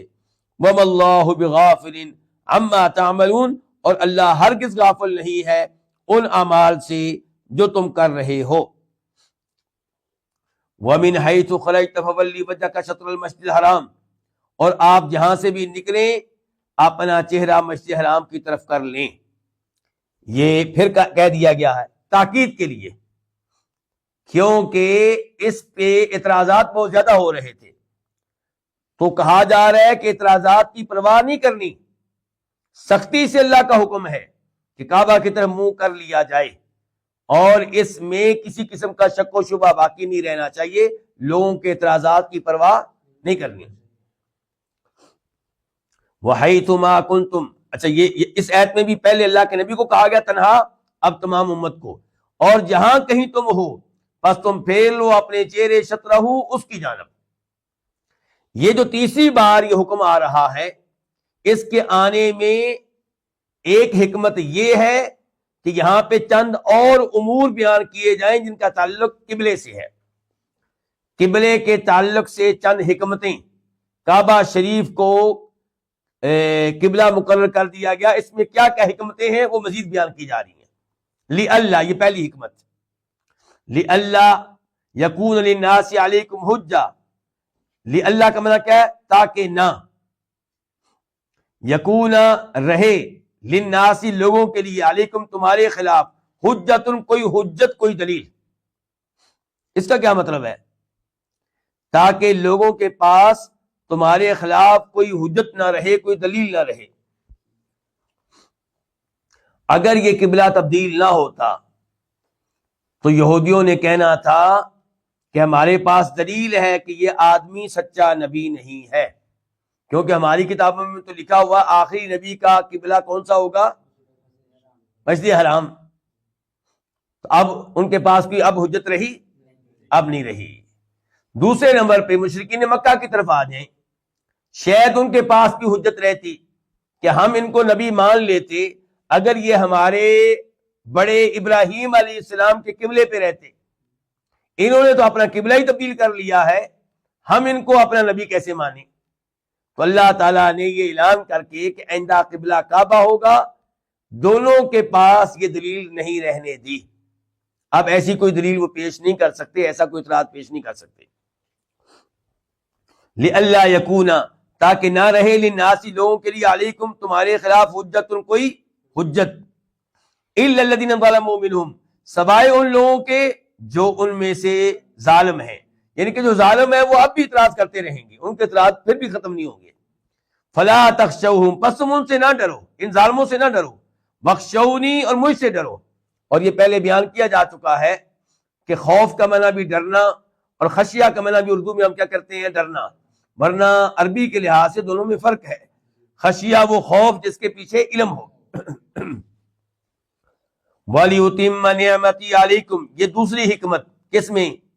قبلہ کی تبدیلی میں، اور تاکہ میں مکمل کروں نعمتی، اپنی نعمت، علیکم، تم پہ، ان کی قبلہ کے موضوع میں، قبلہ کے معاملے میں اپنی نعمت کو تمہارے اوپر مکمل کر دوں۔ پہلے میں نے قبلہ قرار دیا بیت المقدس، پھر کعبہ کو قبلہ مقرر کر کے قبلے کے معاملے میں اللہ کی نعمت تمام ہو گئی، مکمل ہو گئی۔ وَلَعَلَّكُمْ تَهْتَدُونَ، تیسری حکمت، اور تاکہ تم ہدایت پاؤ، یعنی کہ بہترین قبلے کی طرف تاکہ تمہیں ہدایت مل جائے۔ آیت نمبر 151 کما ارسلنا فیکم رسولا منکم، جیسا کہ ہم نے بھیجا ہے تم میں ایک رسول تم ہی میں سے، یتلو، جو تلاوت کرتا ہے، علیکم، تم پہ، آیاتنا، ہماری آیتیں، ویزکیکم، اور تم کو پاک کرتا ہے کسی سے؟ گناہوں سے، شرک سے، ویعلمکم، اور تمہیں سکھاتا ہے، تمہیں تعلیم دیتا ہے، الکتاب، کس کی؟ کتاب کی، یعنی کہ قرآن کی، والحکمت، اور حکمت کی یعنی کہ حدیث کی، ویعلمکم، اور تمہیں سکھاتا ہے، ما لم تکونوا تعلمون، جو تم نہیں جانتے تھے۔ اس کا کیا مطلب ہے؟ کما، جیسا کہ، ہاں اللہ آپ کو جزائے خیر دے، یعنی کہ جس طرح میں نے یہ آخری رسول بھیج کر تمہارے اوپر نعمت کی ہے، ایسے ہی میں نے چاہا کہ قبلے کے معاملے میں بھی اپنی نعمت کو پورا کر دوں۔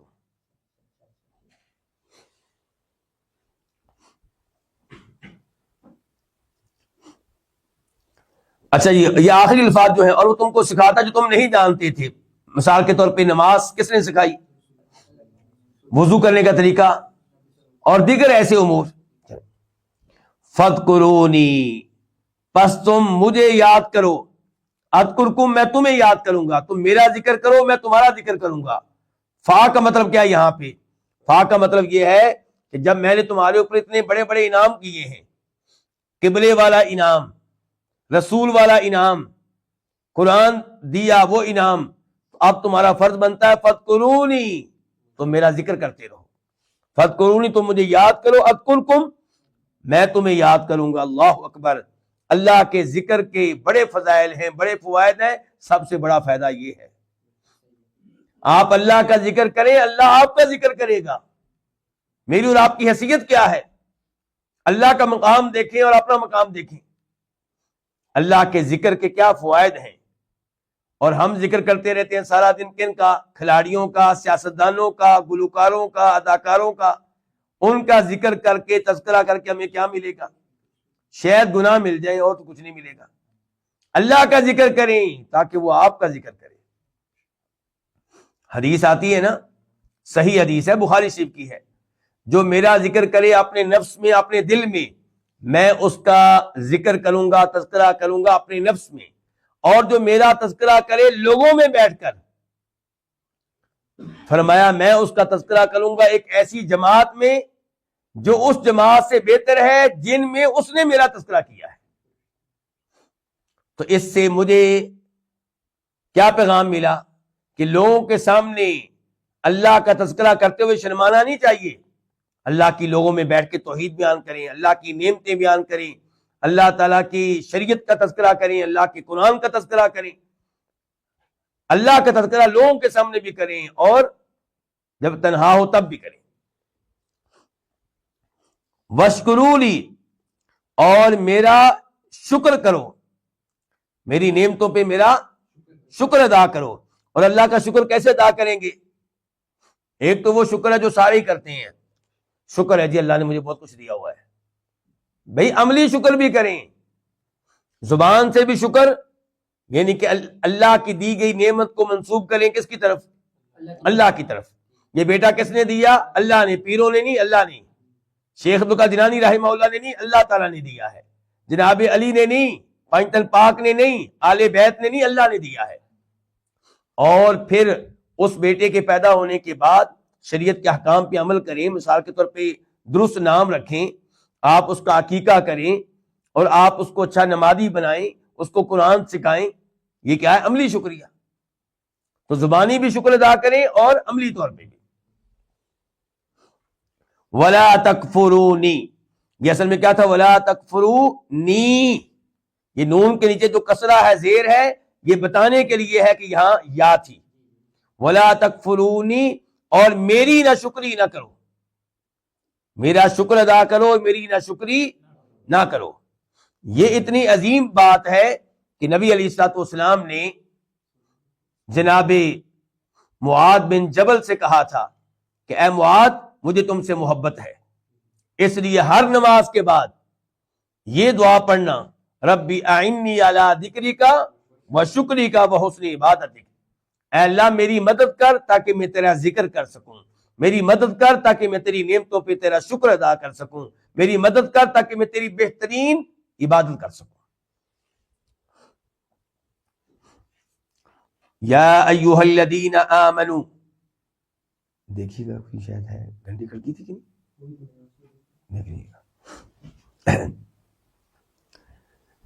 یا ایھا الذین آمنوا، اے وہ لوگوں جو ایمان لائے ہیں، اور ہم پھر آسان ترجمہ کیا کر دیتے ہیں؟ اے ایمان والو۔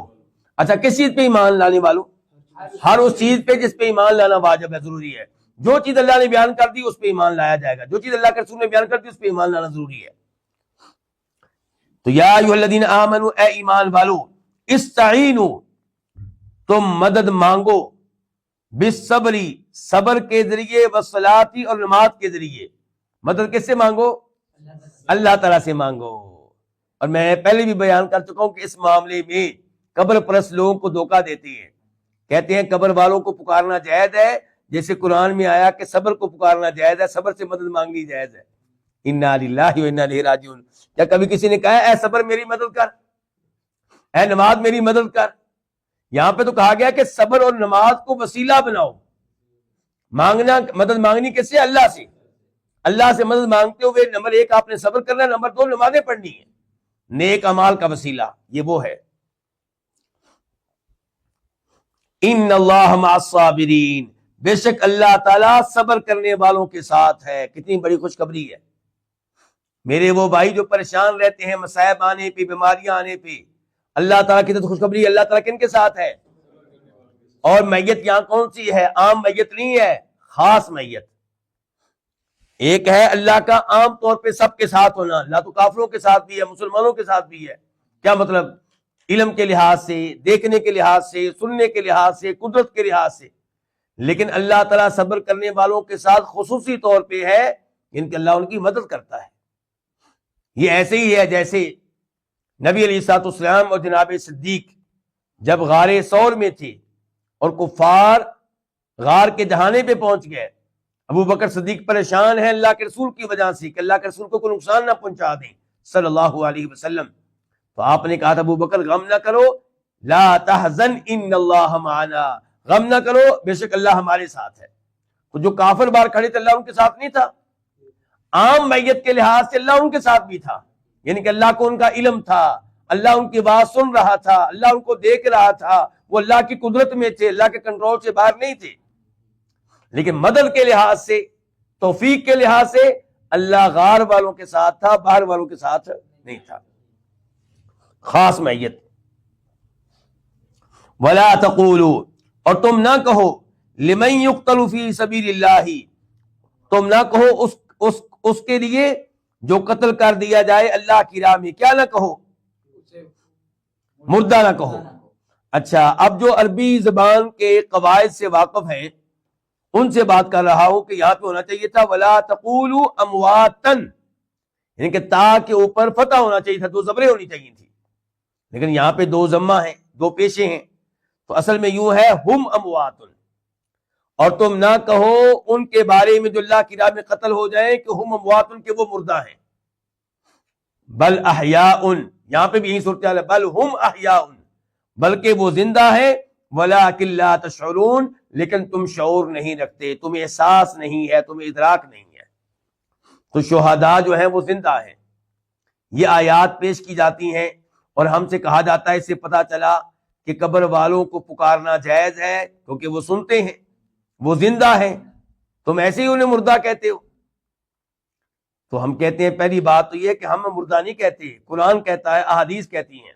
مثال کے طور پہ آپ نبی علیہ الصلوۃ والسلام کو لے لیں جو سب سے اعلیٰ انسان ہے، سب سے افضل انسان ہے، سب سے مقدس انسان ہے۔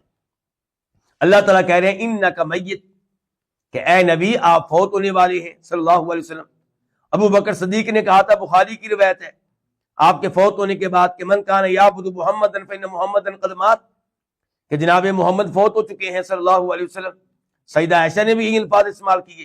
تو یہ ہم نہیں کہتے، یہ قرآن کہتا ہے، یہ حدیث کہتی ہیں فوت ہو گئے۔ اور جہاں تک تعلق ہے اس آیت کا، تو اس سے مراد دنیا والی زندگی نہیں ہے، یہ برزخی زندگی ہے۔ یہ کون سی زندگی ہے؟ برزخی زندگی ہے، اور برزخی زندگی ہر ایک کو ملتی ہے، صرف انبیاء کو نہیں ملتی علیہم السلام، صرف شہداء کو نہیں ملتی، صرف مسلمانوں کو نہیں ملتی، بلکہ کافروں کو بھی ملتی ہے۔ لیکن فرق ہے، مسلمانوں کی زندگی نعمت والی، شہداء کی زندگی عام مسلمانوں سے زیادہ نعمت والی، اور انبیاء کی زندگی سب سے زیادہ نعمتوں والی علیہم السلام۔ لیکن زندگی دنیا والی نہیں ہے۔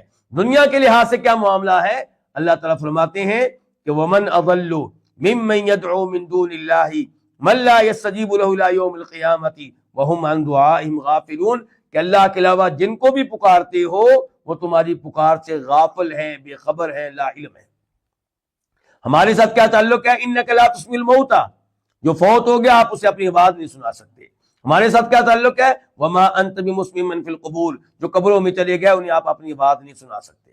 البتہ یہ بات دوسری حدیث سے ثابت ہے کہ جب مردے کو دفن کر کے واپس آ رہے ہوتے ہیں تب وہ ہمارے قدموں کی آہٹ کو سنتا ہے، اس کے علاوہ ہماری آواز کو نہیں سنتے۔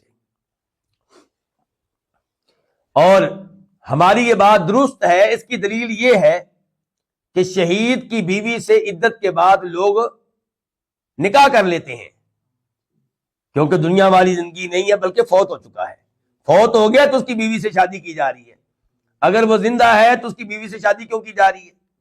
اگر وہ زندہ ہے تو اس کے مکان کو، اس کی جائیداد کو تقسیم کیوں کیا جا رہا ہے؟ اسی لیے کہ فوت ہو گیا ہے۔ اور جس زندگی کا تذکرہ ہے یہاں پہ، یہ برزخ کی زندگی ہے۔ وَلَنَبْلُوَنَّكُمْ، آیت نمبر 155 155، وَلَنَبْلُوَنَّكُمْ، اور البتہ، لام کا معنی کیا؟ البتہ۔ نبلون کا نون جو آخر میں آیا ہے شد والا، یہ تاکید کے لیے ہے، یعنی کہ لازمی طور پہ، ضروری۔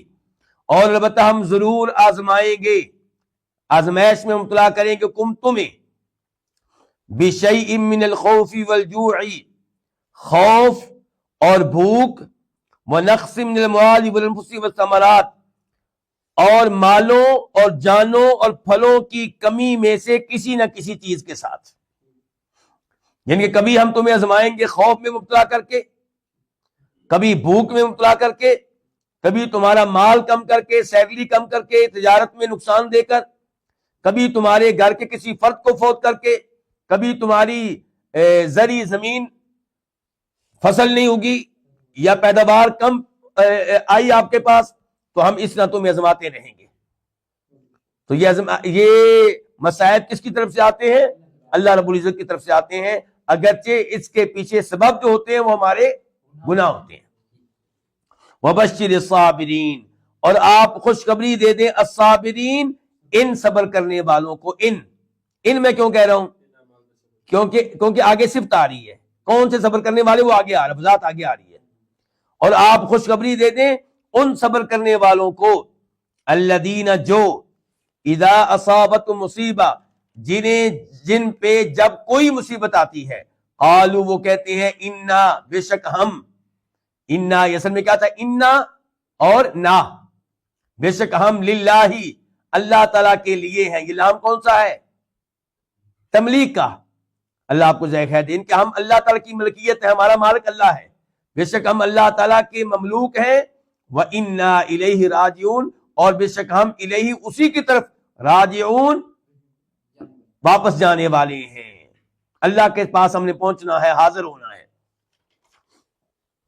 تو اب پتا چلا کہ کون سے صبر کرنے والے ہیں جن کے لیے خوشخبری ہے۔ جو مصیبت، جب مصیبت آئے، اذا کے اوپر غور کرنا ہے، جب مصیبت آئے اسی وقت صبر کریں، جب مصیبت آئے اسی وقت کہیں انا للہ و انا الیہ راجعون۔ یہ نہیں کہ جب مصیبت آئی تب ماتم، واویلا، اعتراضات، اللہ پہ شکوہ، نوحہ، بین، اور مہینے کے بعد بین ہم نے صبر ہی کرنا اور ہم نے کیا کرنا ہے، صبر ہی کیا ہم نے۔ یہ کوئی صبر نہیں ہے۔ نبی علیہ الصلوۃ والسلام، بخاری شریف کی حدیث ہے، ایک قبر کے پاس سے گزری، عورت بیٹھی ہوئی ہے، رو رہی ہے، آپ نے کہا صبر کرو۔ وہ کہنے لگی، اس کو پتا نہیں تھا کہ اللہ کے نبی ہیں علیہ الصلوۃ والسلام، کہنے لگی جاؤ جاؤ، تمہارے اوپر ایسی مصیبت آئی ہوتی تو پھر میں دیکھتی۔ آپ علیہ السلام خاموشی سے چلے گئے، آپ نے صبر کیا، کچھ نہیں کہا اس عورت کو۔ لوگوں نے بتایا یہ تو اللہ کے رسول تھے۔ اب شرمندہ ہو کے معافی مانگنے کے لیے آپ کے گھر آئی، تو آپ نے اس سے کہا انما الصبر عند الصدمۃ الاولی، حقیقی صبر وہ ہوتا ہے جو اس موقع پہ کیا جائے جب پہلی بار چوٹ لگے۔ دوسرے لفظوں میں، آج کی زبان میں، جب پہلا فون آئے کہ آپ کا بیٹا فوت ہو گیا، ایکسیڈنٹ ہوا، یہ ہو گیا، وہ ہو گیا، آپ کی دکان میں آگ لگ گئی، اس موقع پہ کہیں انا للہ و انا الیہ راجعون، اس موقع پہ کہیں الحمدللہ، میں راضی ہوں اللہ کے فیصلے پہ۔ صبر سے اونچا مقام کیا ہے؟ رضا۔ صبر تو ہلکا مقام ہے، صبر کرنا تو واجب ہے مصیبت کے اوپر، اور افضل کیا ہے کہ صبر کی بجائے آپ راضی ہو جائیں، دلی طور پہ مطمئن ہو کہ اللہ نے جو کیا اس میں کوئی نہ کوئی خیر ہے، میں مطمئن ہوں۔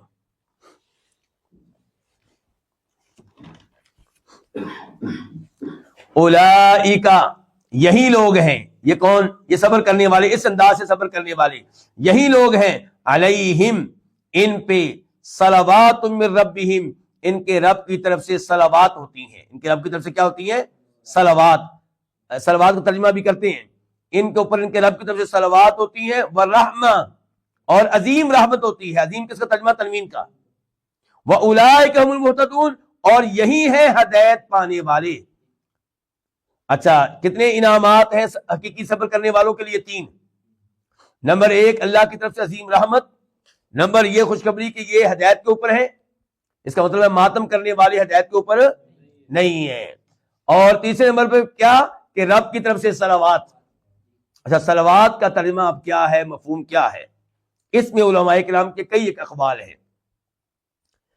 انشاءاللہ راجح موقف وہ ہے جسے بیان کیا ہے امام ابن القیم رحمہ اللہ نے، کہ صلوات کا ترجمہ ہوگا اللہ کی طرف سے تعریفیں ہوتی ہیں، ایسے لوگوں کی اللہ کی طرف سے تعریفیں ہوتی ہیں، اللہ ان کی تعریفیں کرتا ہے اپنے فرشتوں کے پاس۔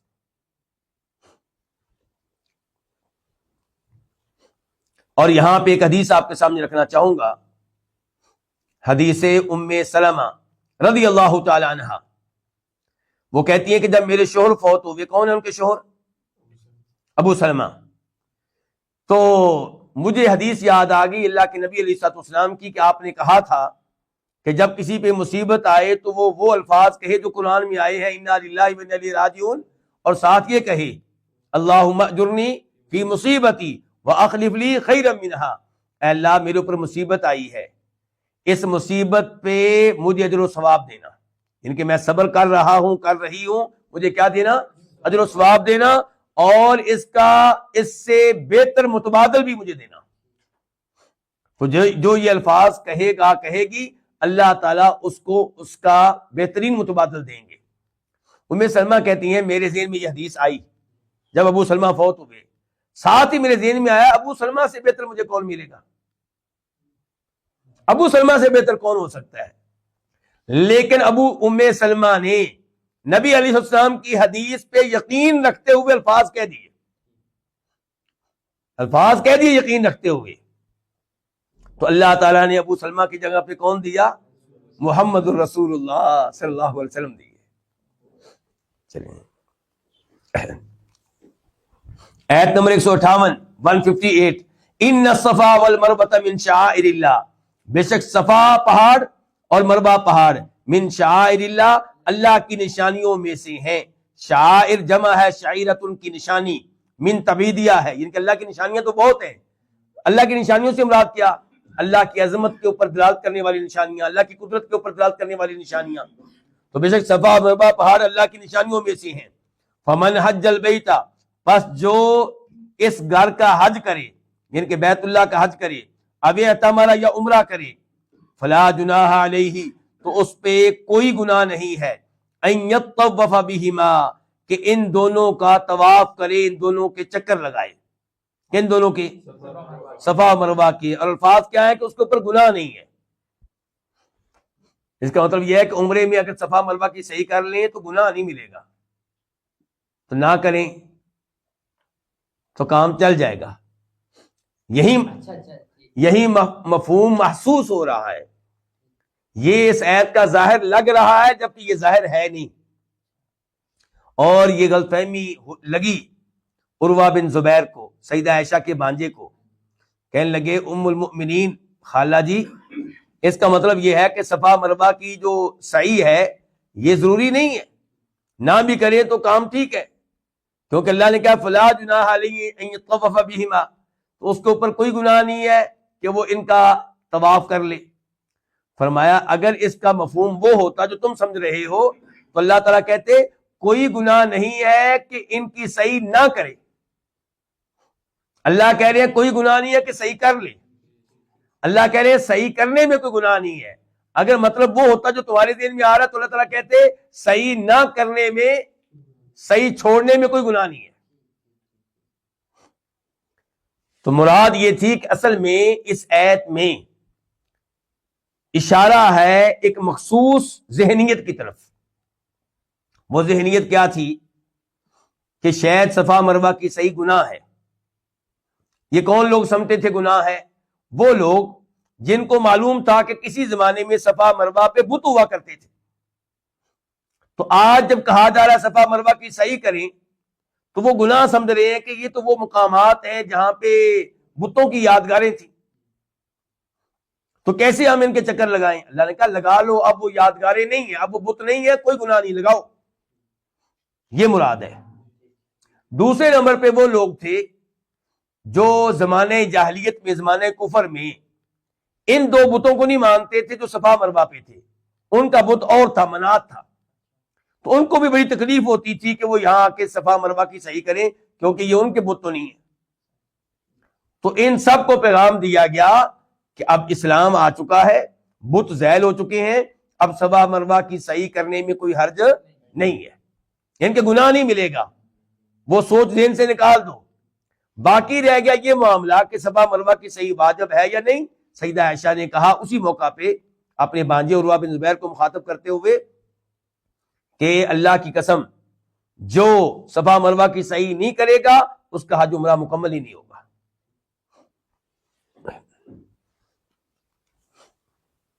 اور اس گفتگو سے آپ کو یہ بھی احساس ہو چکا ہوگا کہ قرآن کریم کو سمجھنا ممکن نہیں ہے احادیث کے بغیر اور یہ بھی پتہ چل گیا ہوگا آپ کو کہ اگرچہ عربی زبان قرآن کو سمجھنے کے لیے نہایت ضروری ہے لیکن عربی زبان تنہا کافی نہیں ہے جاوید احمد غامدی صاحب عربی زبان تنہا کافی نہیں ہے قرآن کریم کو سمجھنے کے لیے جب تک احادیث کی طرف رجوع نہیں کریں گے صحابہ کرام کی طرف رجوع نہیں کریں گے آپ قرآن کو نہیں سمجھ سکیں گے آپ کی عربی عروہ بن زبیر کی عربی سے زیادہ مضبوط نہیں ہے وَمَن تَطَوَّعَ خَيْرًا اور جو خوشی سے کرے خیرن کوئی نیکی کا کام فَإِنَّ اللَّهَ شَاكِرٌ عَلِيمٌ تو بے شک اللہ تعالی بہت قدردان ہے علیم کمال علم رکھنے والا ہے یعنی کہ اگر آپ خوشی سے کوئی نیکی کرتے ہیں تو اللہ تعالیٰ آپ کی نیکی کو ضائع نہیں کرے گا یعنی کہ فرائض کے علاوہ واجبات کے علاوہ کوئی نیکی کرے تو اللہ تعالیٰ اس پہ بھی اجر و ثواب دے گا لیکن اس کا کوئی یہ مطلب نہ نکال لے کہ صفا مروہ کی صحیح نفلی طور پہ بھی آپ کر سکتے ہیں نہیں نفلی طور پہ اس کی صحیح کرنے کا کوئی ثبوت نہیں ملتا کوئی دلیل نہیں ہے طواف آپ نفلی کر سکتے ہیں حج عمرے کے علاوہ بھی طواف کرتے رہیں صفا مروہ کی صحیح حج یا عمرے میں ہوگی اس کے علاوہ نہیں ہوگی آیت نمبر 159 ان الذین یکتمون بے شک وہ لوگ جو چھپاتے ہیں ما انزلنا من البینات والہدی بے شک وہ لوگ جو چھپاتے ہیں البینات کا ترجمہ میں پہلے کر رہا ہوں ما کے ساتھ ہی ترجمہ کس کا کر رہا ہوں البینات اور الہدی کا کیوں کیونکہ یہ من جو ہے یہ بیانیہ ہے، یعنی کہ یہ من جو ہے ماں کے بیان کے لیے آیا ہے، ماں کی وضاحت کے لیے آیا ہے. سمجھ رہے میری بات؟ بے شک وہ لوگ جو چھپاتے ہیں البینات ان واضح دلائل کو، والہدا اور اس ہدایت کو، انزلنا جو ہم نے نازل کی، یعنی کہ وہ لوگ جو چھپاتے ہیں ان واضح دلائل و ہدایت کو جو ہم نے نازل کی، من بعد ما بیناہ للناس، بعد اس کے کہ ہم نے ان کو واضح کر دیا لوگوں کے لیے. من بعد ما، یہ ما مصریہ ہے، اور بیناہ کی ضمیر جاری ما کی طرف. بے شک وہ لوگ جو چھپاتے ہیں اس چیز کو جس کو ہم نے نازل کیا واضح دلائل میں سے اور ہدایت میں سے، بعد اس کے کہ ہم نے اس کو واضح کر دیا لوگوں کے لیے، فی الکتاب، کس میں؟ کتاب میں. اچھا، اس کتاب سے مراد کیا ہے؟ نمبر ایک یہ کہ آپ اس سے مراد لیں جن سے کتاب، جتنی بھی اللہ کی طرف سے آنے والی کتابیں ہیں. دوسرے نمبر پہ یہ ہے کہ اس سے مراد آپ لیں تورات. کیا مراد لیں؟ یعنی کہ تورات میں نشانیاں موجود ہیں نبی علیہ الصلوۃ والسلام کی، آخری نبی کے، ان کو جو چھپاتے ہیں. اولئک، یہی ہے، اولئک خبر ہے کس کی؟ انا کی. یہی ہے وہ کہ یلعنہم اللہ، جن پہ اللہ لعنت کرتا ہے اور جن پہ لعنت کرنے والے لعنت کرتے ہیں. تو جو حق کو چھپائے، اس کے اوپر لعنتیں نازل ہوتی ہیں، کس کی؟ اللہ کی، اور لعنتیں کرنے والوں کی. لعنتیں کرنے والے اس سے مراد ہے تمام فرشتے، انسان اور جن. تو ان کے اوپر اللہ لعنت کرتا ہے. لعنت کہتے کس کو ہیں؟ دوری کس سے؟ اللہ کی ذات سے اور اللہ کی رحمت سے. ان کے اللہ لعنت کرتا ہے، اللہ ان کو اپنے آپ سے دور کر دیتا ہے، اپنی رحمت سے دور کر دیتا ہے. لعنت کرنے والے لعنت کرتے ہیں، ان کے وہ دعا کرتے ہیں اللہ اس کو اپنے آپ سے دور کر دے، اس کو اپنی رحمت سے تو دور کر دے. الا الذین تابوا، سوائے ان لوگوں کے، یعنی کہ حق چھپانے والے سب پہ لعنتیں نازل ہوتی ہیں سوائے ان کے الذین تابوا، جو توبہ کر لیں. توبہ کیسے کر لیں؟ ہر گناہ سے، خصوصاً حق چھپانے سے. وَأَصْلَحُوا، اور اصلاح کریں کس کی؟ اپنے عمل کی. اصلاح کریں کیا مطلب؟ اب حق بیان کرنا شروع کر دی. وَبَيَّنُوا، اور واضح کریں. فَأُولَئِكَ، تو یہی وہ لوگ ہیں، أَتُوبُ عَلَيْهِمْ، جن کی میں توبہ قبول کرتا ہوں. وَأَنَا التَّوَّابُ الرَّحِيمُ، اور میں التواب، بہت توبہ قبول کرنے والا ہوں، الرحیم، نہایت رحم کرنے والا ہوں. ان الذین کفروا، بے شک وہ لوگ جنہوں نے کفر کیا، وماتوا، اور فوت ہوئے، وہم کفار، اس حال میں کہ وہ کافر تھے. فوت ہوئے اس حال میں کہ وہ، یہ واو کون سی؟ واو حالیہ. اولئک، یہی وہ لوگ ہیں، علیہم، جن پہ لعنت اللہ، اللہ کی لعنت ہے، والملائکتی، اور تمام فرشتوں کی لعنت ہے، والناس، اور لوگوں کی اجمعین، سب کی. اس کا تو اب یہاں پہ سوال اٹھے گا کہ کیا کافروں پہ لعنت کی جا سکتی ہے؟ جی ہاں، عمومی طور پہ آپ کافروں پہ لعنت کر سکتے ہیں، لیکن نام لے کر کسی خاص کافر کے اوپر جو زندہ ہے آپ لعنت نہیں کر سکتے. ہو سکتا ہے کل کو مسلمان ہو جائے. البتہ عام عمومی طور پہ آپ کہہ سکتے ہیں یہودیوں پہ لعنت، عیسائیوں پہ لعنت، ہندوؤں پہ لعنت، سکھوں پہ لعنت، یہ کہہ سکتے ہیں. لیکن کسی خاص ہندو کا نام لے کر، خاص سکھ کا نام لے کر، خاص یہودی کا نام لے کر، خاص عیسائی کا نام لے کر آپ لعنت نہیں کر سکتے جبکہ وہ زندہ ہو. اور جو فوت ہو چکے ہیں ان میں سے جن کے بارے میں آپ کو یقین ہے کہ وہ کفر پہ فوت ہوا ہے، اس کے اوپر لعنت کی جا سکتی ہے، ورنہ اسے اجتناب کرنا چاہیے. اور اس کی مثال یہ ہے کہ نبی علیہ الصلوۃ والسلام کسی زمانے میں کئی کافروں کا نام لے کر لعنت کرتے رہے تو اللہ نے منع کر دیا، اور پھر جن کا نام لے کے آپ لعنت کرتے رہے تھے وہ سارے کے سارے مسلمان ہو گئے. اللہ نے اسی موقع پہ کہا تھا لیس لک من الامر شیء او یتوب علیہم او یعذبہم فانہم ظالمون خالدین فیہا، اس حال میں کہ وہ ہمیشہ ہمیشہ رہنے والے ہیں، فیہا، اس میں، کس میں؟ اس لعنت میں. اللہ کی رحمت سے دوری میں پھر ملے گی کیا؟ جنت میں ملے گی. بات ٹھیک ہے آپ کی. تو ہمیشہ ہمیشہ وہ رہنے والے ہیں، فیہا، اس لعنت میں. لا یخفف عنہم العذاب، نہیں ہلکا کیا جائے گا ان سے عذاب، ولا ہم ینظرون، اور نہ ان کو مہلت دی جائے گی. عذاب ہلکا نہیں کیا جائے گا. وہاں پہ ایسا نہیں چلے گا کہ عید آئی ہے تو ایک دن کے لیے عذاب میں کمی، سزا میں کمی، یا کسی کی ماں فوت ہوگی تو ایک دن کے لیے جیل سے نکال دیا جائے. ایسا کچھ نہیں ہوگا. اللہ تعالی ہمیں محفوظ رکھے. وَإِلَٰهُكُمْ إِلَٰهٌ وَاحِدٌ، آیت نمبر 163 163. اور تمہارا معبود ایک ہی معبود ہے. اللہ تعالیٰ کا یہ خطاب سب کے لیے ہے، سب سے اللہ گفتگو کر رہے ہیں. تمہارا معبود ایک ہی معبود ہے. عیسائیوں والا معاملہ نہیں چلے گا کہ 3 معبود ہیں. یہودیوں والا معاملہ بھی نہیں چلے گا کہ عزیر علیہ السلام کو معبود کی شکل دے دی جائے. مسلمانوں والا کام بھی نہیں چلے گا جو آج کل ہو رہا ہے، قبر والوں کو معبودوں کی شکل دے دی گئی ہے. فرمایا تمہارا معبود ایک ہی معبود ہے. لا الہ الا ہو، نہیں کوئی معبود مگر وہی. الرحمن، وہ رحمان ہے، وہ رحیم ہے. رحمان و رحیم کی پہلے وضاحت ہو چکی ہے. الرحمن جو بہت زیادہ رحم کرنے والا ہو، الرحیم جس کی رحمت ہمیشہ ہمیشہ کے لیے ہو، مستقل ہو. لا الہ الا ہو، اس کی تھوڑی سی وضاحت ہو جائے کہ نہیں کوئی معبود مگر وہی. تو کیا دنیا میں ایک ہی معبود ہے؟ معبودوں سے تو دنیا بھری پڑی ہے. ہندوؤں کے کتنے معبود ہیں؟ عیسیٰ علیہ السلام کو بھی معبود بنایا جا چکا ہے. ہمارے مسلمانوں میں سے کئی اولیاء کو معبود بنایا جا چکا ہے. تو پھر اللہ نے کیسے کہہ دیا کہ اللہ کے علاوہ کوئی معبود نہیں ہے؟ تو یہاں پہ وہی بات ہے کہ اگر آپ عربی زبان جانتے ہیں تو آپ کو پتہ ہونا چاہیے کہ لا جو ہے اس کا ایک اسم ہوتا ہے کہ اس کی خبر ہوتی ہے. تو الہ اس کا اسم ہے، اب خبر کہاں ہے؟ وہ محذوف ہے. تو وہ کیا ہوگی؟ لا الہ حق،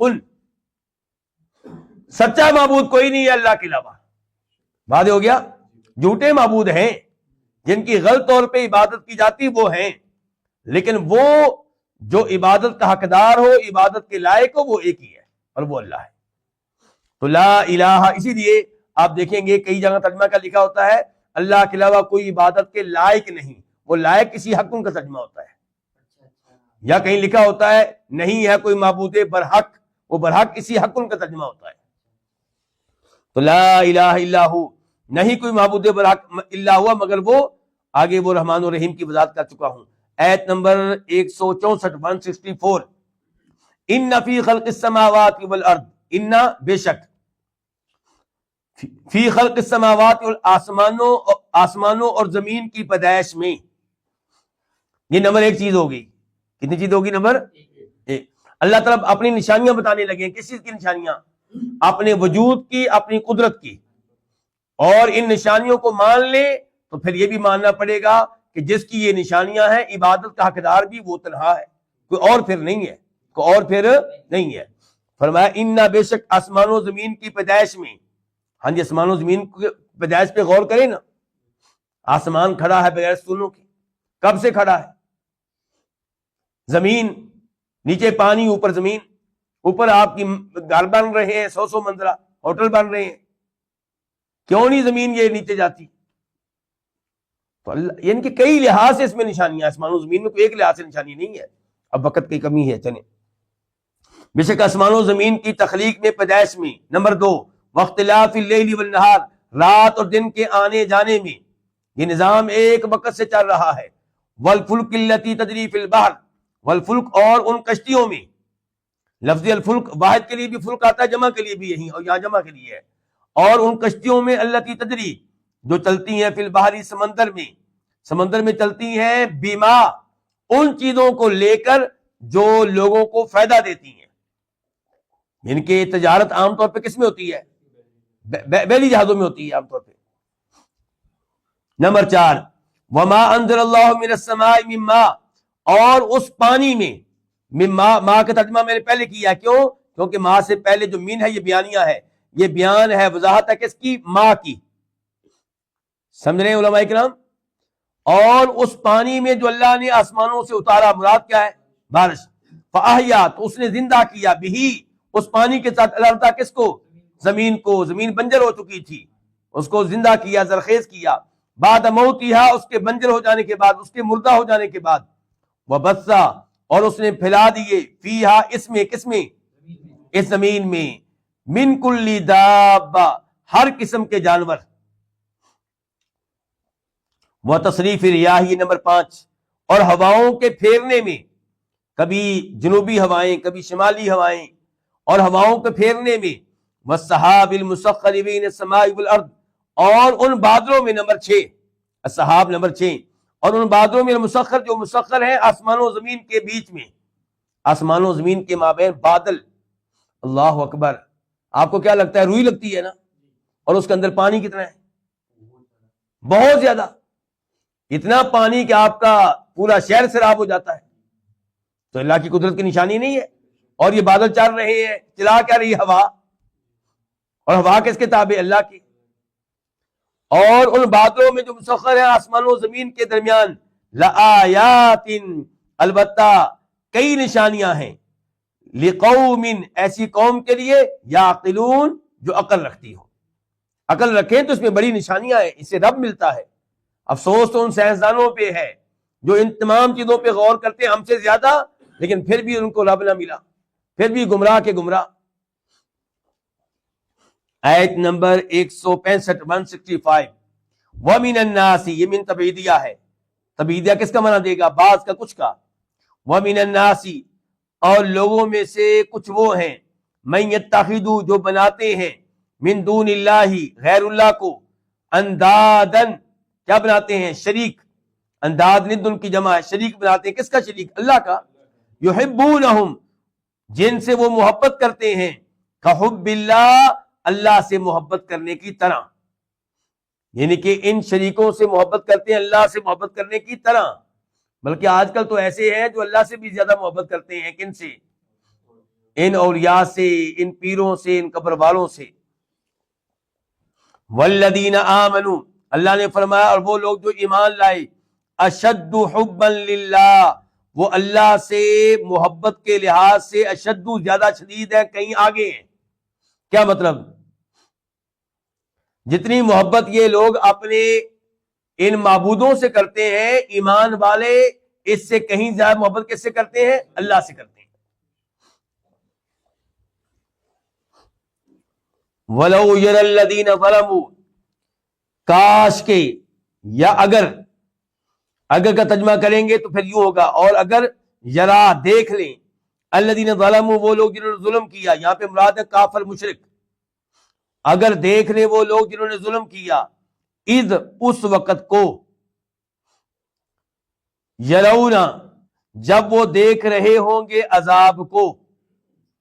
اچھا، پہلے دیکھنے سے مراد ہے دنیا میں دیکھنا، یعنی کہ اگر یہ کافر دنیا میں دیکھ لے منظر عذاب کا، جو ان کا منظر ہوگا جب یہ عذاب کو دیکھیں گے یہ، اور اگر دیکھ لیں وہ لوگ جنہوں نے ظلم کیا اس وقت کو جب وہ دیکھ رہے ہوں گے العذاب، عذاب کو۔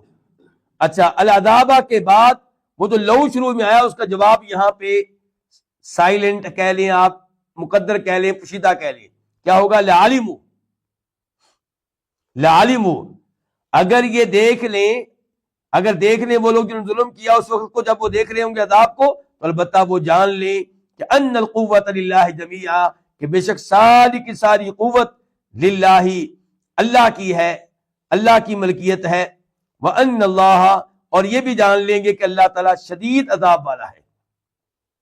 اِذْ تَبَرَّأَ الَّذِينَ اتُّبِعُوا، اِذْ، جب، تبرأ، لا تعلق ہو جائیں گے، تبرأ لا تعلق ہو جائیں گے، بیزار ہو جائیں گے، الذین اتبعوا، وہ جن کی پیروی کی گئی، کون؟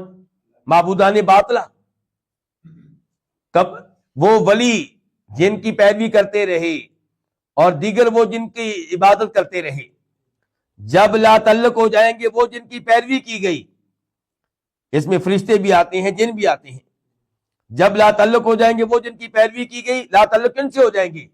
من الذین اتبعوا، ان سے جو انہوں نے ان کی پیروی کی اپنے اپنے مریدوں سے، ورأوا العذاب، اس حال میں کہ وہ عذاب کو دیکھ لیں گے، باؤ حالیہ یہ، کون دیکھ لیں گے عذاب کو؟ وہ جن کی پیروی کی گئی، جن کو معبود سمجھ رکھا تھا، پیر سمجھ رکھا تھا یہ بخشوائیں گے، وہ تو عذاب کو دیکھ چکے ہوں گے، تو وہ لا تعلق ہو جائیں گے، وہ کہیں گے ہمارا یا اللہ ان سے کوئی تعلق نہیں، ہم نے نہیں کہا تھا کہ ہماری عبادت کریں گے۔ وَتَقَطَّعَتْ بِهِمُ الْأَسْبَابُ، اور اچھی طرح منقطع ہو جائیں گے بہم ان کے ساتھ، الاسباب تعلقات، ان کے ساتھ تعلقات کیا ہو جائیں گے؟ منقطع ہو جائیں گے. وقال اور کہیں گے الذین تبعوا وہ جنہوں نے پیروی کی، مرید کہیں گے لو ان لنا کاش بے شک ہو لنا ہمارے لیے کرتن واپس چلے جانا. کہاں؟ دنیا میں. فنتبرأ منہم تو ہم بھی ان سے لا تعلق ہو جائیں کما تبرؤوا منا جس طرح یہ ہم سے لا تعلق ہو گئے ہیں. ہم نے تو ساری امیدیں ان پر لگائی ہوئی تھی، ان کے عرس مناتے تھے، ان کے نام پہ بکرے دیتے تھے، اپنے بچوں کو کھانا ملے نہ ملے ان کو ہم کھلاتے تھے، اور جہاں ہمیں ضرورت پڑی ان کی آج ہم سے لا تعلق ہو گئے، ہمیں مرید ماننے کے لیے تیار نہیں. فرمایا کذالک اسی طرح یریہم اللہ اللہ ان کو دکھائے گا اعمالہم ان کے اعمال حسرات علیہم اس حال میں کہ وہ حسرتیں پچھتاوا بن چکے ہوں گے علیہم ان پہ. جو عمل دنیا میں کرتے رہے ان پہ اب کیا ہو رہا ہوگا؟ پچھتاوا، ندامت، افسوس. وما ہم بخالدین من النار اور وہ ہرگز نہیں نکلنے والے ہوں گے آگ سے. ہمیشہ رہنا آگ میں ہی ہے، جتنے مرضی معنی کر لیں، اب جو مرضی کہہ لیں.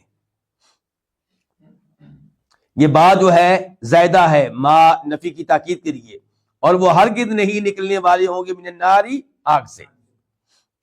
آیت نمبر 168 168 یا ایھا الناس اے لوگو کلو تم کھاؤ مما فی الارض مما اصل میں کیا تھا؟ من اور ما.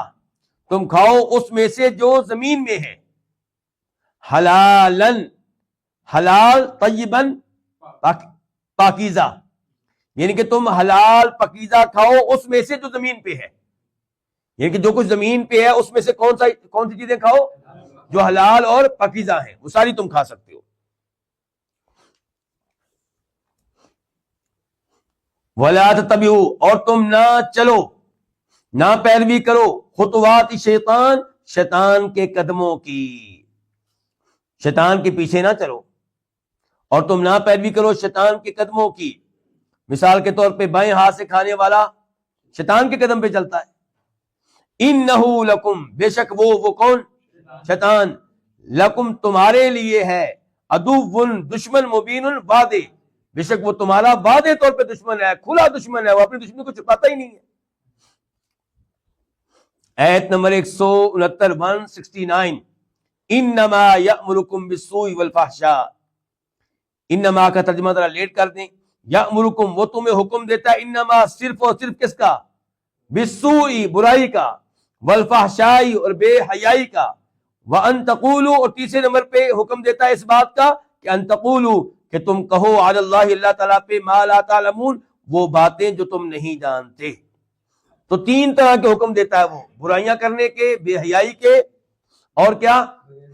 اللہ کے ذمے وہ باتیں لگانا جو اللہ نے نہیں کہی. مثال کے طور پہ یہ بزرگ جو ہیں ان کی آپ اگر قبر پہ چادر چڑھائیں گے، بکرا دیں گے تو پھر یہ اللہ سے شفاعت کریں گے اور اللہ ہمیں معاف کر دے گا. اس کا مطلب یہ ہے کہ اللہ نے اتھارٹی دی ہے ان کو. اللہ نے جب کہ ایسی کوئی اتھارٹی نہیں دی، اللہ نے ایسا کچھ نہیں کہا. ایسے ہی دین میں بدعات نکالنا، بدعات کو کہنا کہ یہ دین کا حصہ ہے. دین دینے والا اصل میں کون ہوتا ہے؟ تو گویا کہ آپ کہنا چاہتے ہیں کہ اللہ نے دین بھیجا ہے. تو یہ سب چیزیں غلط ہیں. بدعات اسی لیے غلط ہیں، شرک اسی لیے غلط ہے. آیت نمبر 170 170 وَإِذَا اور جب قیلا کہا جاتا ہے لہم ان سے اتبعوا تم پیروی کرو ما انزل اللہ اس چیز کی جو اللہ نے اتاری ہے. اللہ نے کیا اتارا ہے شیخ صاحب؟ قرآن، توحید. چلے جی، تم پیروی کرو اس چیز کی جو اللہ نے اتاری ہے. قالوا وہ آگے سے کہتے ہیں بلکہ نتبعو ہم پیروی کرتے ہیں ما اس چیز کی الفینا علیہ جس پر ہم نے پایا آباءنا اپنے باپ دادا کو. بھئی ہم تو اسی دین پہ رہیں گے جو باپ دادا کا دین ہے. اچھا یہ بڑی عجیب بات ہے، ذرا غور کیجئے گا. دین کی باری آتی ہے تو کیا کہتے ہیں ہم نے کس پہ رہنا ہے؟ ہمارے باپ دادا غلط نہیں ہو سکتے. دنیا کی باری آتی کاروبار کی، اور ہمارے ابو کو پتہ نہیں تھا کاروبار کیسے کرنا ہے. مجھے پتا ہے کاروبار کیسے کرنا ہے. دنیاوی معاملے میں باپ دادا کیا ہو گئے؟ غلط. دین کے معاملے میں اتھارٹی ہو گئے. عجیب بات ہے. اللہ نے کہا اولو کانا، اسے پتہ چلا تقلید غلط ہے، تقلید نہیں کرنی چاہیے، اندھی تقلید کسی کی نہیں کرنی چاہیے. اولو کانا، آ کا معنی کیا ہوتا ہے؟ کیا. واؤ کا معنی اور کیا اگر ان کے آباء و اجداد لا یعقلون شیئا، وہ کچھ بھی عقل نہ رکھتے ہوں، ولا یہتدون، اور ہدایت نہ پاتے ہوں، یعنی کہ تب بھی ان کی پیروی کرو گے. سمجھا؟ اور کیا اگر ان کے آباء و اجداد کچھ بھی عقل نہ رکھتے ہوں اور نہ ہدایت پاتے ہوں تو تب بھی وہ اپنے آباء و اجداد کی پیروی کریں گے، تقلید کریں گے، ان کے نقش قدم پہ چلیں گے. یعنی کہ کتنی بیوقوفی والی یہ بات ہے. آیت نمبر 171 171 مثل کا معنی کیا ہے؟ مثال، صفت، وصف، حالت. جی ومثل الذین کفروا، اور ان لوگوں کی مثال جنہوں نے کفر کیا، کمثل الذی ینعق، اس شخص کی مثال کی طرح ہے، ینعق، جو ان جانوروں کو پکارتا ہے. کن کو پکارتا ہے؟ ان جانوروں کو، ما لا یسمع، جو نہیں سنتے، الا دعاء، مگر پکار، ونداء، اور آواز. کیا مطلب ہے اس کا؟ کافروں کو تبلیغ کرنا یہ ایسے ہی ہے جیسے کوئی جانوروں کو لے کر کھڑا ہو جائے سمجھانے کے لیے، تبلیغ کرنے کے لیے. ان کو سمجھائے بھئی دیکھو ادھر آگے آگ ہے، ادھر تم نہ جایا کرو، ادھر میرا دشمن رہتا ہے، اس کے گھر میں کبھی داخل نہیں ہونا. اچھا، اب جانوروں کو وہ گفتگو کر رہا ہے، سمجھا رہا ہے، اور ان کے پاس کیا پہنچ رہا ہے؟ ایک آواز پہنچ رہی ہے، بس ان کو نہیں پتا آواز میں نصیحت کیا ہے. تو آپ اب پھر سن لیں. اور مثال ان لوگوں کی جنہوں نے کفر کیا، اس شخص کی مثال کی طرح ہے، الذی ینعق، جو ان جانوروں کو پکارتا ہے، بما لا یسمع، جو نہیں سنتے، الا دعاء، مگر پکار، ونداء، اور ایک آواز. سمن، یہ کافر کیا ہیں؟ بہرے ہیں. بکمن، گونگے ہیں. امیون، اندھے ہیں. فہم لا یعقلون، بس یہ عقل نہیں کریں گے، یہ نہیں سمجھیں گے. یا ایھا الذین آمنوا، اے وہ لوگوں جو ایمان لائے ہیں، یعنی کہ اے ایمان والو، کلوا من طیبات ما رزقناکم، کلو، تم کھاؤ، من طیبات ما، ان پاکیزہ چیزوں میں سے، ما رزقنا، جو ہم نے دی ہیں، کم، تمہیں. اچھا، اللہ تعالیٰ نے یہ حکم دینے سے پہلے کیا کہا؟ ایمان والو.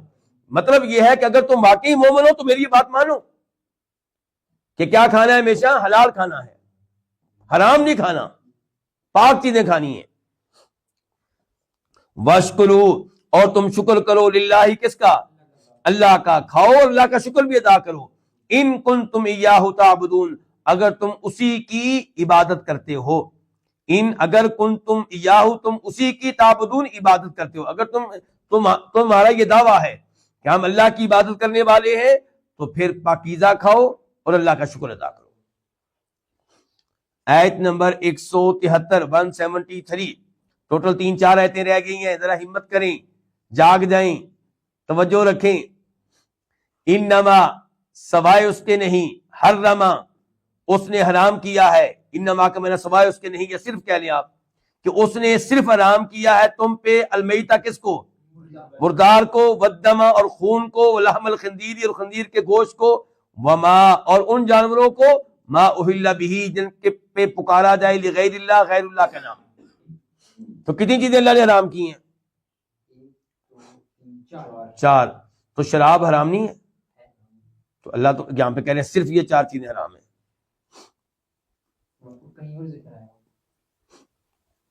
ہمارے جاوید احمد غامدی صاحب نے، اللہ تعالیٰ ان کو ہدایت دے، اس آیت کو دلیل بنایا ہوا ہے ہر چیز کو حلال کرنے کے لیے. موسیقی حلال، سب کچھ حلال، کیونکہ اللہ نے 4 چیزیں کہی ہیں جی. بس اللہ ان کو ہدایت دے، ایک دنیا کو گمراہ کرنے میں کامیاب ہو گئے ہیں وہ، خصوصاً ہماری یونیورسٹیوں کے نوجوان، کیونکہ ان کو فتویٰ چاہیے تھا کہ موسیقی سننا جائز ہے، میوزک سننا جائز ہے، لڑکیوں سے مصافحہ کرنا جائز ہے، تنہائی میں بیٹھنا جائز ہے. وہ سب کچھ ان کو مل گیا ادھر سے. تو مولوی تو یہاں پہ برا لگے گا، مولوی تو کہنا یہ سب چیزیں حرام ہیں. تو کیا مطلب ہے اس آیت کا؟ پھر اس آیت میں اللہ تعالی یہ بتانا چاہ رہے ہیں، اللہ تعالیٰ یہ بتا رہے ہیں کہ جانوروں میں سے صرف یہ 4 جانور حرام ہیں، اور وہ جانور جن کو تم کہہ دیتے ہو کہ پیر کے نام کا، فلاں بت کے نام کا، وہ حرام نہیں ہے۔ بحیرہ، صائبہ، وسیلہ، ایک اور جگہ پہ تذکرہ ان کا آیا ہے 6 سپارے میں، وہ وہاں پہ وضاحت کریں گے۔ تو اللہ نے کہا کہ اس طرح کوئی جانور حرام نہیں ہوتا، یہ تمہاری اپنے منہ کی باتیں ہیں، میں نے حرام نہیں قرار دیا ان کو، میں نے تو ان 4 کو حرام قرار دیا بس۔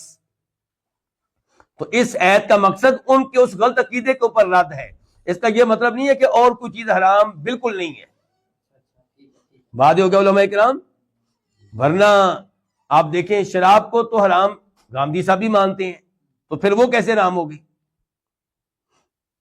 کیونکہ دیگر آیات اور دیگر احادیث سے ایسے ہی پالتو گدھا جو ہے وہ حرام ہے، وہ بھی کس کے ذریعے؟ حدیث کے ذریعے۔ تو ایسے ہی وہ پنجے والے جو پنجے کے ذریعے شکار کرتے ہیں پرندے، وہ حرام ہیں۔ کچلی والے درندے حرام ہیں، جیسے شیر، چیتا وغیرہ، یہ سب چیزیں حرام ہیں۔ چلیں جی، اس نے صرف حرام کیا ہے تم پہ کس کو؟ مردار کو۔ اور مردار سے مراد کیا؟ وہ جانور جو ذبح کیے بغیر مر جائے، اور اس سے بھی استثناء ہے احادیث کے ذریعے۔ مچھلی مردہ ہو جی، ہاں جی، ذبح کیے بغیر جو مچھلی فوت ہو جائے، بتائیں وہ حلال ہے کہ حرام ہے؟ مچھلی ذبح نہیں ہوتی، الحمدللہ، شکر ہے کہ آپ جاگ گئے، شکر ہے جاگ گئے۔ اب سمندر کی تمام چیزیں جو پانی کے بغیر زندہ نہیں رہتی، وہ آپ کو مردہ بھی ملے تب بھی حلال ہے، یعنی کہ سمندر کا مردار حلال ہے۔ هو الطہور ماؤہ الحل میتتہ، مچھلی ہو یا کوئی اور چیزیں سمندر کی جو پانی کے بغیر زندہ نہیں رہتی، وہ سب کے سب کیا ہیں؟ حلال ہیں، چاہے آپ کو مردہ ملے اور چاہے زندہ ملے اور آپ کے ہاتھوں میں فوت ہو جائیں تب بھی وہ حلال ہے۔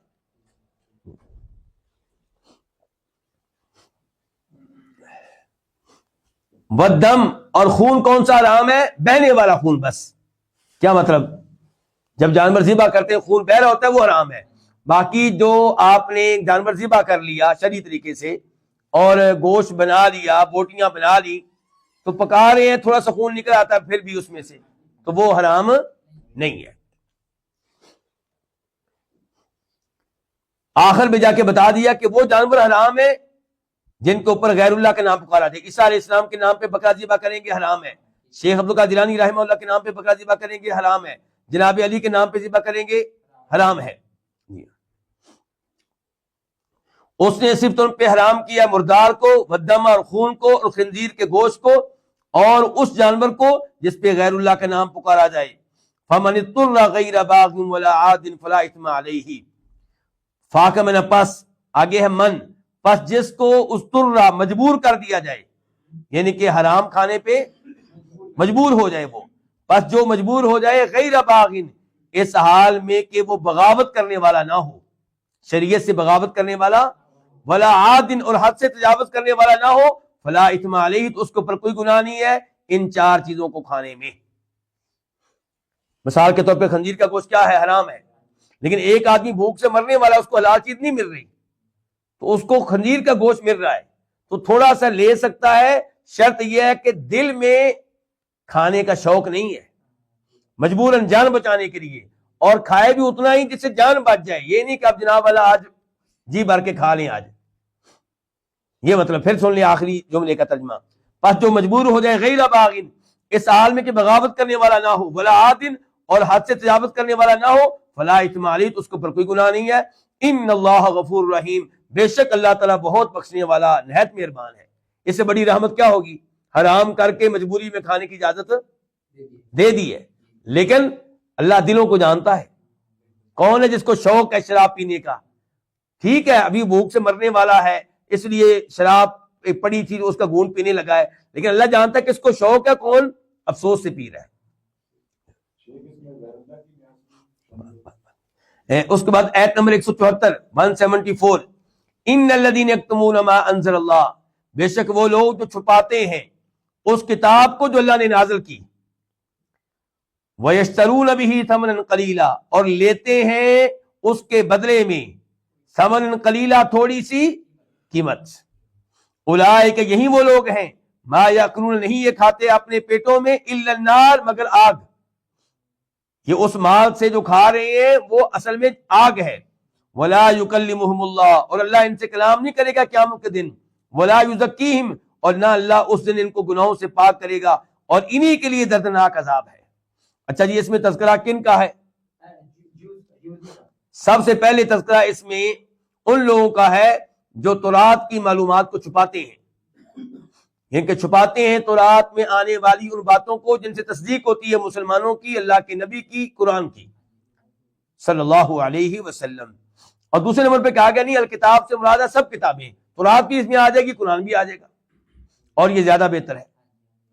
تو بے شک وہ لوگ جو چھپاتے ہیں اس کتاب کو جو اللہ نے اتاری ہے، چاہے وہ تورات ہو چاہے وہ قرآن ہو، وَيَشْتَرُونَ اور لیتے ہیں اس کے بدلے میں، یعنی کہ اس کو چھپانے کے بدلے میں، حق کو چھپانے کے بدلے میں کیا لیتے ہیں؟ تھوڑی سی قیمت، یعنی کہ پیسے لے کے حق کو چھپا دیتے ہیں.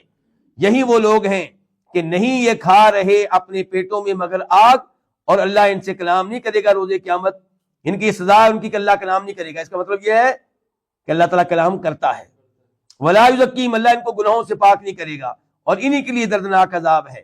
آیت نمبر 175 175 اولئک الذی یہی وہ لوگ ہیں کہ اشتروا کہ انہوں نے خریدا الضلالۃ گمراہی کو بالہدا کس کے بدلے میں؟ ہدایت کے بدلے میں، والعذاب اور عذاب کو خریدا کس کے بدلے میں؟ مغفرت کے بدلے میں. فما اصبرہم یہ ما تعجب کے لیے ہے، یہ ما کون سا ہے؟ فما اصبرہم تو کس قدر یہ صبر کرنے والے ہوں گے علی النار آگ پہ، یا کس قدر یہ صبر کرنے والے ہیں آگ پہ، یعنی کہ ان کے اوپر طنز کیا جا رہا ہے کہ ان کو جہنم کی آگ سے کوئی ڈر نہیں لگتا، ان کو جہنم کی آگ سے کوئی ڈر نہیں لگتا، اللہ سے کوئی ڈر نہیں لگتا. ذالک یہ اس لیے، یہ کیا؟ یہ سب کچھ، یہ ان کا چھپانا حق کو اور اس کے بدلے میں پیسے لینا، اور پھر ان کی سزا کہ اللہ ان سے کلام نہیں کرے گا، دردناک عذاب ملے گا، یہ اس لیے، یہ بات سببیہ ہے، یہ اس لیے کہ اللہ نے کتاب کو اتارا ہے حق کے ساتھ، اللہ نے کتاب کو اتارا ہے حق کے ساتھ، تو یہ حق کو چھپاتے ہیں، حق بیان نہیں کرتے، تو اسی لیے پھر ان کا یہ انجام ہوگا. وَإِنَّ الَّذِينَ اخْتَلَفُوا فِي الْكِتَابِ اور بے شک وہ لوگ جنہوں نے اختلاف کیا فی الکتاب کتاب میں، لفی شقاق بعید البتہ دور کی مخالفت میں ہیں. شقاق مخالفت، بعید دور کی، دور کیسے؟ حق سے، یعنی کہ یہ حق سے بہت دور ہیں، حق کی مخالفت میں بہت دور نکل گئے ہیں. بے شک وہ لوگ جنہوں نے کتاب میں اختلاف کیا. کتاب سے مراد کیا ہے؟ وہی جن سے کتاب، قرآن بھی آ گیا اس میں، تورات بھی آ گئی، انجیل بھی آ گئی، کہ جو کتاب میں کوئی کہتا ہے جی یہ کتاب حق ہے، کوئی کہتا ہے مثال کے طور پہ قرآن کے بارے میں کہ نہیں اللہ کا کلام نہیں ہے، کوئی کہتا ہے اللہ کا کلام ہے، اس طرح کر کے اس کی مخالفت کرتے ہیں. اسی طرح قرآن کے اندر جو باتیں آئی ہیں ان کی مخالفت کرتے ہیں، تورات میں جو حق ہے اس کی مخالفت کرتے ہیں. تو فرمایا بے شک وہ لوگ جو اختلاف کی کتاب میں البتہ دور کی مخالفت میں ہیں. اللہ رب العزت سے دعا ہے کہ اللہ تعالی ہمیں استقامت دے اور آخری وقت تک ہم ان درس کے ساتھ رہیں، اور آپ نے چھوڑنا نہیں ہے انشاءاللہ. اللہ آپ کو بہت جزا دے، اللہ آپ کے وقت میں، آپ کی اولاد میں، آپ کے رزق میں، آپ کے علم و عمل میں برکتیں ڈالے، آپ کی پریشانیاں دور فرمائے اور آپ کے گناہ معاف فرمائے، اور اللہ تعالی ہم سب پہ راضی ہو جائے. وصلی اللہ تعالی علی نبینا محمد وعلی آلہ وصحبہ اجمعین.